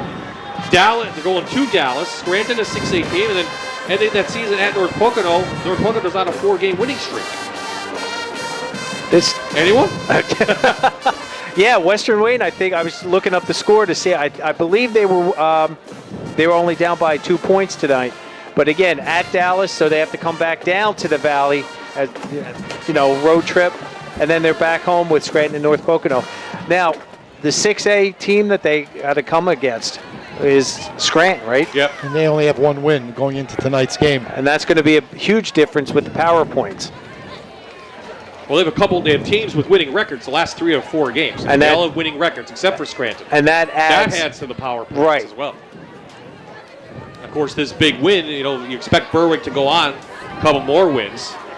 They'll take control of that. But how about North Pocono, Coach? They've done a nice job after getting beat by Donnie West. Blaine and Walsh have done a good job throwing the ball, catching the ball. We'll see North Pocono against Prep tomorrow. Coach and I will head down to that. Boone in for his second touchdown of the night, and this one's pretty much done. It's a Manuka Subaru touchdown for Valley View. Ups the lead now, 34-7. Watch the smarts here on Janasa Boone. Instead of just going right up the center, he goes all the way out to the tackle tight end gap and walks in. They just washed it right down. A tremendous job.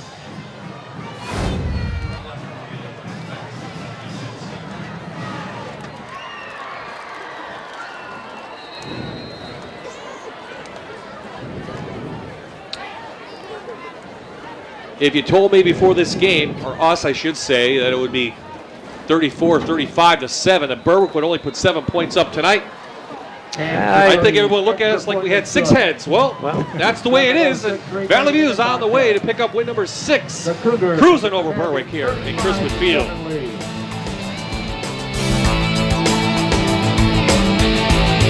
Schools, foster homes, and juvenile facilities are responsible for the safety and welfare of your child. If your child has been a victim of abuse, don't wait. Call today. At the Anzalone Law Offices, we are proud to be the voice of the abused. The 2019 Subaru models are hitting the ground at Manuka Subaru, and Subaru continues to lead the way for safety. Subaru's award-winning eyesight technology is now available on even more of our popular models, like the 2019 Subaru Impreza 2.0i 4-door, an IIHS top safety pick for 11 years running. This month at Manuka Subaru, lease one for only $249 per month with no down payment. Or take advantage of finance rates as low as 0% on all remaining 2018 Impreza models. Stop by Manuka Subaru today. Manuka Subaru, it's all we do. Schools, foster homes, and juvenile facilities are responsible for the safety and welfare of your child. If your child has been a victim of abuse, don't wait. Call today. At the Anzalone Law Offices, we are proud to be the voice of the abused.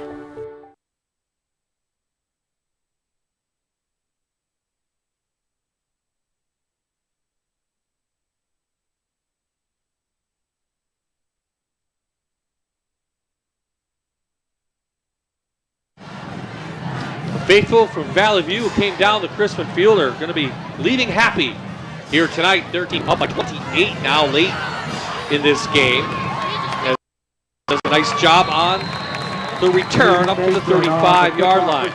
From the goal line to the 35-yard line.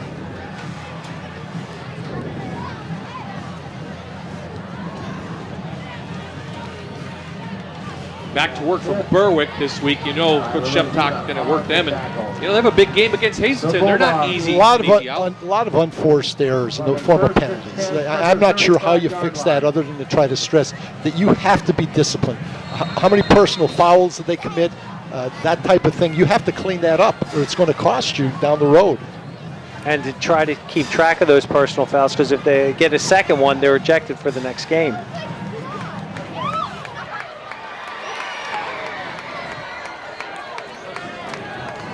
out to a swing pass. Nice job out there by 25, Maurer.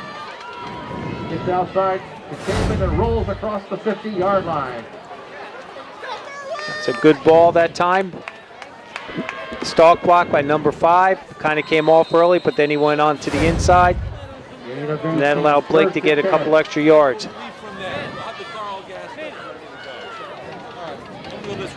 Force back.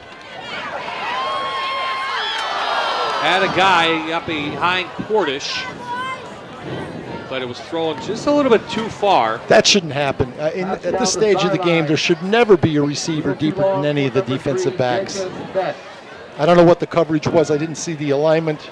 But there wasn't like a big play action play either. So. And you know they're going to be throwing the ball on almost every down. If they're in a cover 2 here, they're not getting any help from the safety. It was intended for Jacob Betts. Force back again.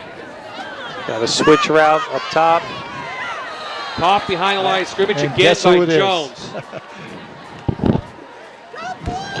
Trayon Jones with another sack of force in the backfield.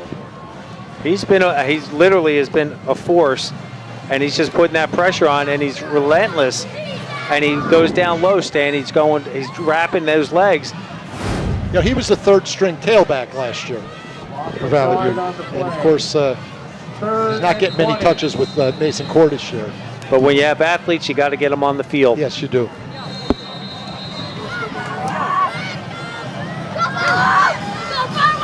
Trayon Jones has been a one-man wrecking crew the second half in the backfield of Berwick. Under 6 to play here, Crispin.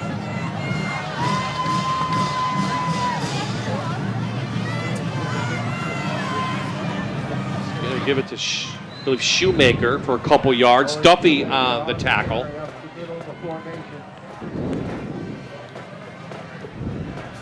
But Sheptak going to leave his offense out. You can see the frustration in Berwick's kids. Their body language tells you that they're not doing very well psychologically at this point. I mean, they got really tested today by Valley View.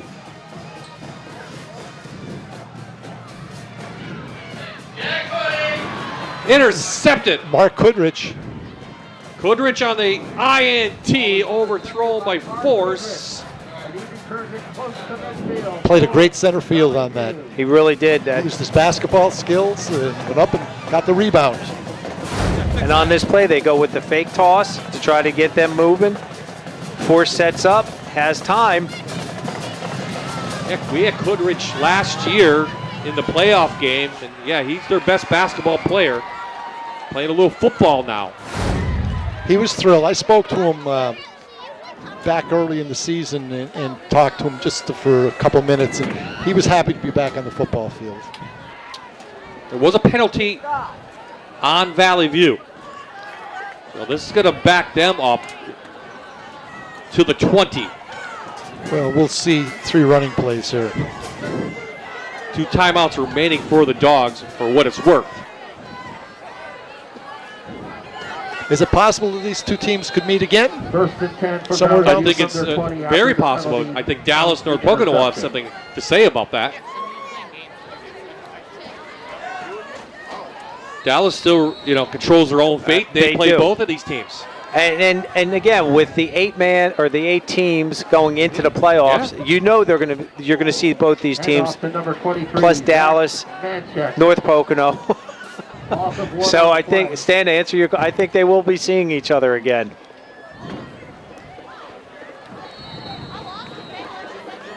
Looking at the kids from Valley View, they're a little jazzed up right now. They know they got this, but they're going to keep their composure.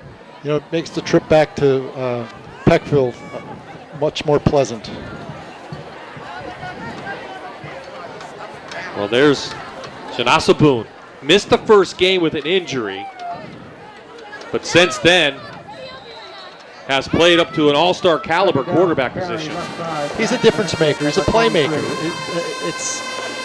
For instance, in practice, how do you practice against that? Other than maybe put a spy on him? Yeah. I haven't seen that on the part of the Bulldog defense, but he's so quick, And I love his decision making. I think that he's shown tremendous leadership and poise. Plus, give a lot of credit to the Berwick, the Valley View defense. They really have stymied Berwick all night, and then the pressure, the bad field position, has just been compounding the problems for Berwick this evening. And Berwick hasn't helped themselves with the flags either. So no.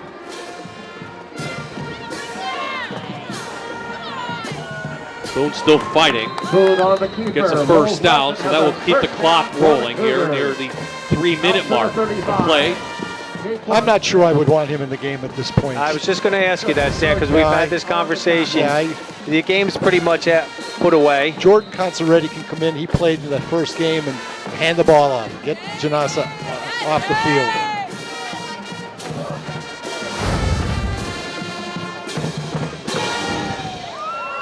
Got to give a lot of credit to Coach Iwanitz, handles the defense.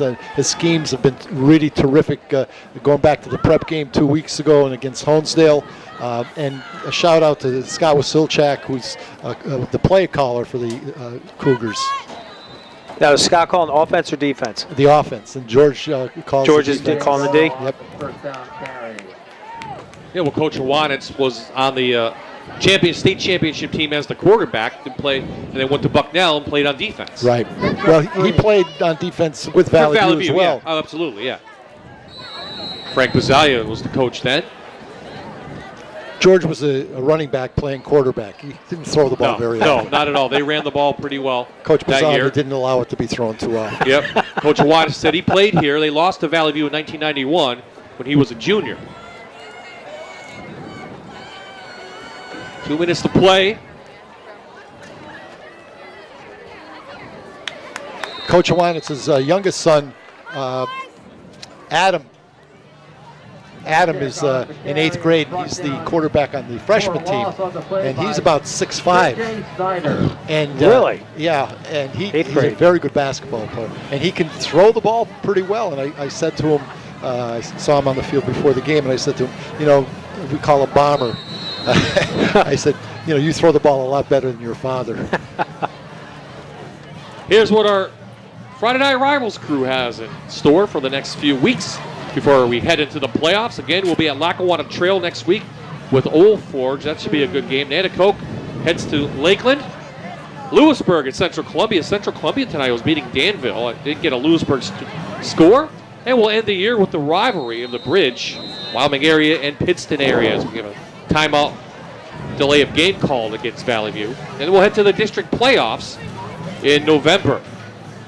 So believe it or not, Coach and I were talking on the ride down, Jan. It's week 6 already. Next week, we're already week 7 of high school football. It's crazy how fast this has gone for me, not being on the sideline, but being up here in this press box week in and week out with the way these games are, the type of teams we've been covering.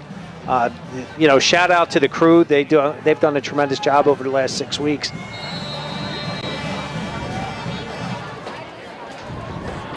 It's in crunch time now. Towards the end of the season, we're talking about district playoffs and what's going to happen into the playoffs. These two teams definitely we may see again right here on My TV.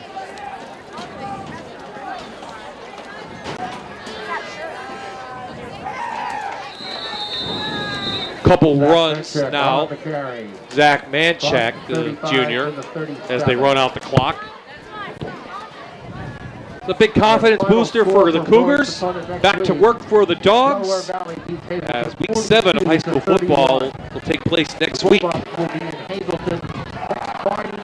again, it's a long season, and we've talked about it. Stan and I and Bob, you're part of that too. That it's a grind. It really is, and now these guys. Fortunately, there was no injuries this evening. And these guys, no serious ones, right? Yeah, they're just, a lot of, I think, pride has been hurt tonight for Berwick. But I know Coach Sheptock's going to get these kids. They got to get dialed back in.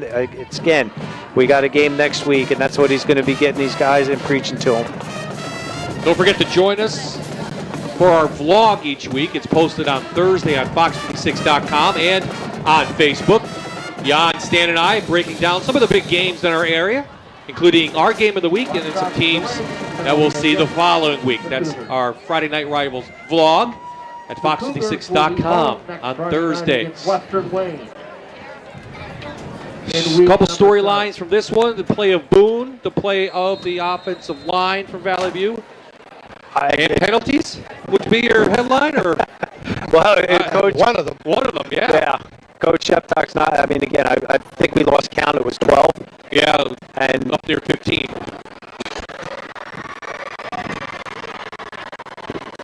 And on the punt, that will do it. Valley View moves to 6-0. Berwick drops to 5-1. The final score, Cougars 35, the Bulldogs 7. Paul Grippy going to join us on the sidelines and with our players of the game. And we'll get a quick wrap from you guys. Who wants to go first? You're both looking at your phones for scores. Jan? Yeah, we were. We were trying to see what was going on around this wonderful Northeast Pennsylvania football. I'll tell you what, Valley View, I know Stan is from the Scranton area, and I know he has connections there. They were so well coached this evening, and the way they came out, their composure, the way they ran the ball, Janessa Boone throwing, the offensive line doing their thing. Trayon Jones wreaked havoc on defense. And Berwick just couldn't find the answer. But again, I know they have a young offensive line.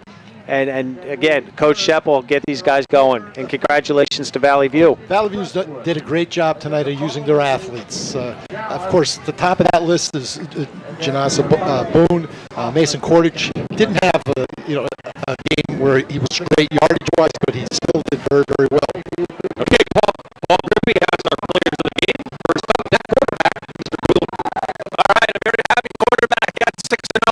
Tell me how the offense worked so well tonight. It looked like the line was doing well. What major plays execute successfully? The line, we had to start clicking in the first quarter because we came out and we had the turnover. So everything after that was just smooth sailing kind of. It was just a great game, and Berwick fought the whole game. We fought the whole game, and then Valley View just comes up with the battle and we won. So. Into the first half, you scored the touchdown. What was that call there, and how'd you like that? Philly. We stole that from the Eagles. It's a great play, obviously, and I guess it was just a nice little trick play that we ran. All right, thanks. Good game, Janessa Boone, player of the game. Another player of the game, guy with a big smile on his face, Trayon Jones. You came down here undefeated. They're also undefeated. What did it mean to you to beat them on their field like this? It meant everything. Since last year beating them, and just this year coming in with a lot of momentum and just playing aggressive. What was practice like this week? A little extra focus, remembering last year's district championship. How did it go leading up to this game? Pretty much the same. We still work hard every day at practice, do our drills, do our lineups, and that's it. Would you think that, or are you thinking maybe you're going to see them again later in the season, in the postseason? It's a possibility, definitely. Thanks a lot. Congratulations on the game. Our players of the game, that's congratulations with a 6-0 Valley View football team.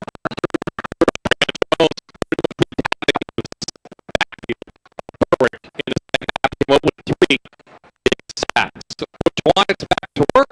Coach Sheptock as well. The very happy Valley View team going to go over and sing their alma mater and have a nice drive home up to Peckville. For Berwick, back to work. They have Hazelton next week. They're on the road, and maybe we'll see these two teams one more time. There's the final score. Next week we'll be on the road. We'll be at Lackawanna Trail as we have Old Forge coming to town in a big game. That's next Friday at 7. For Paul Grippy, Stan Kaharski, Jan Cichak, Bob Ide, and the entire Fox 56 Sports crew, good night from Berwick.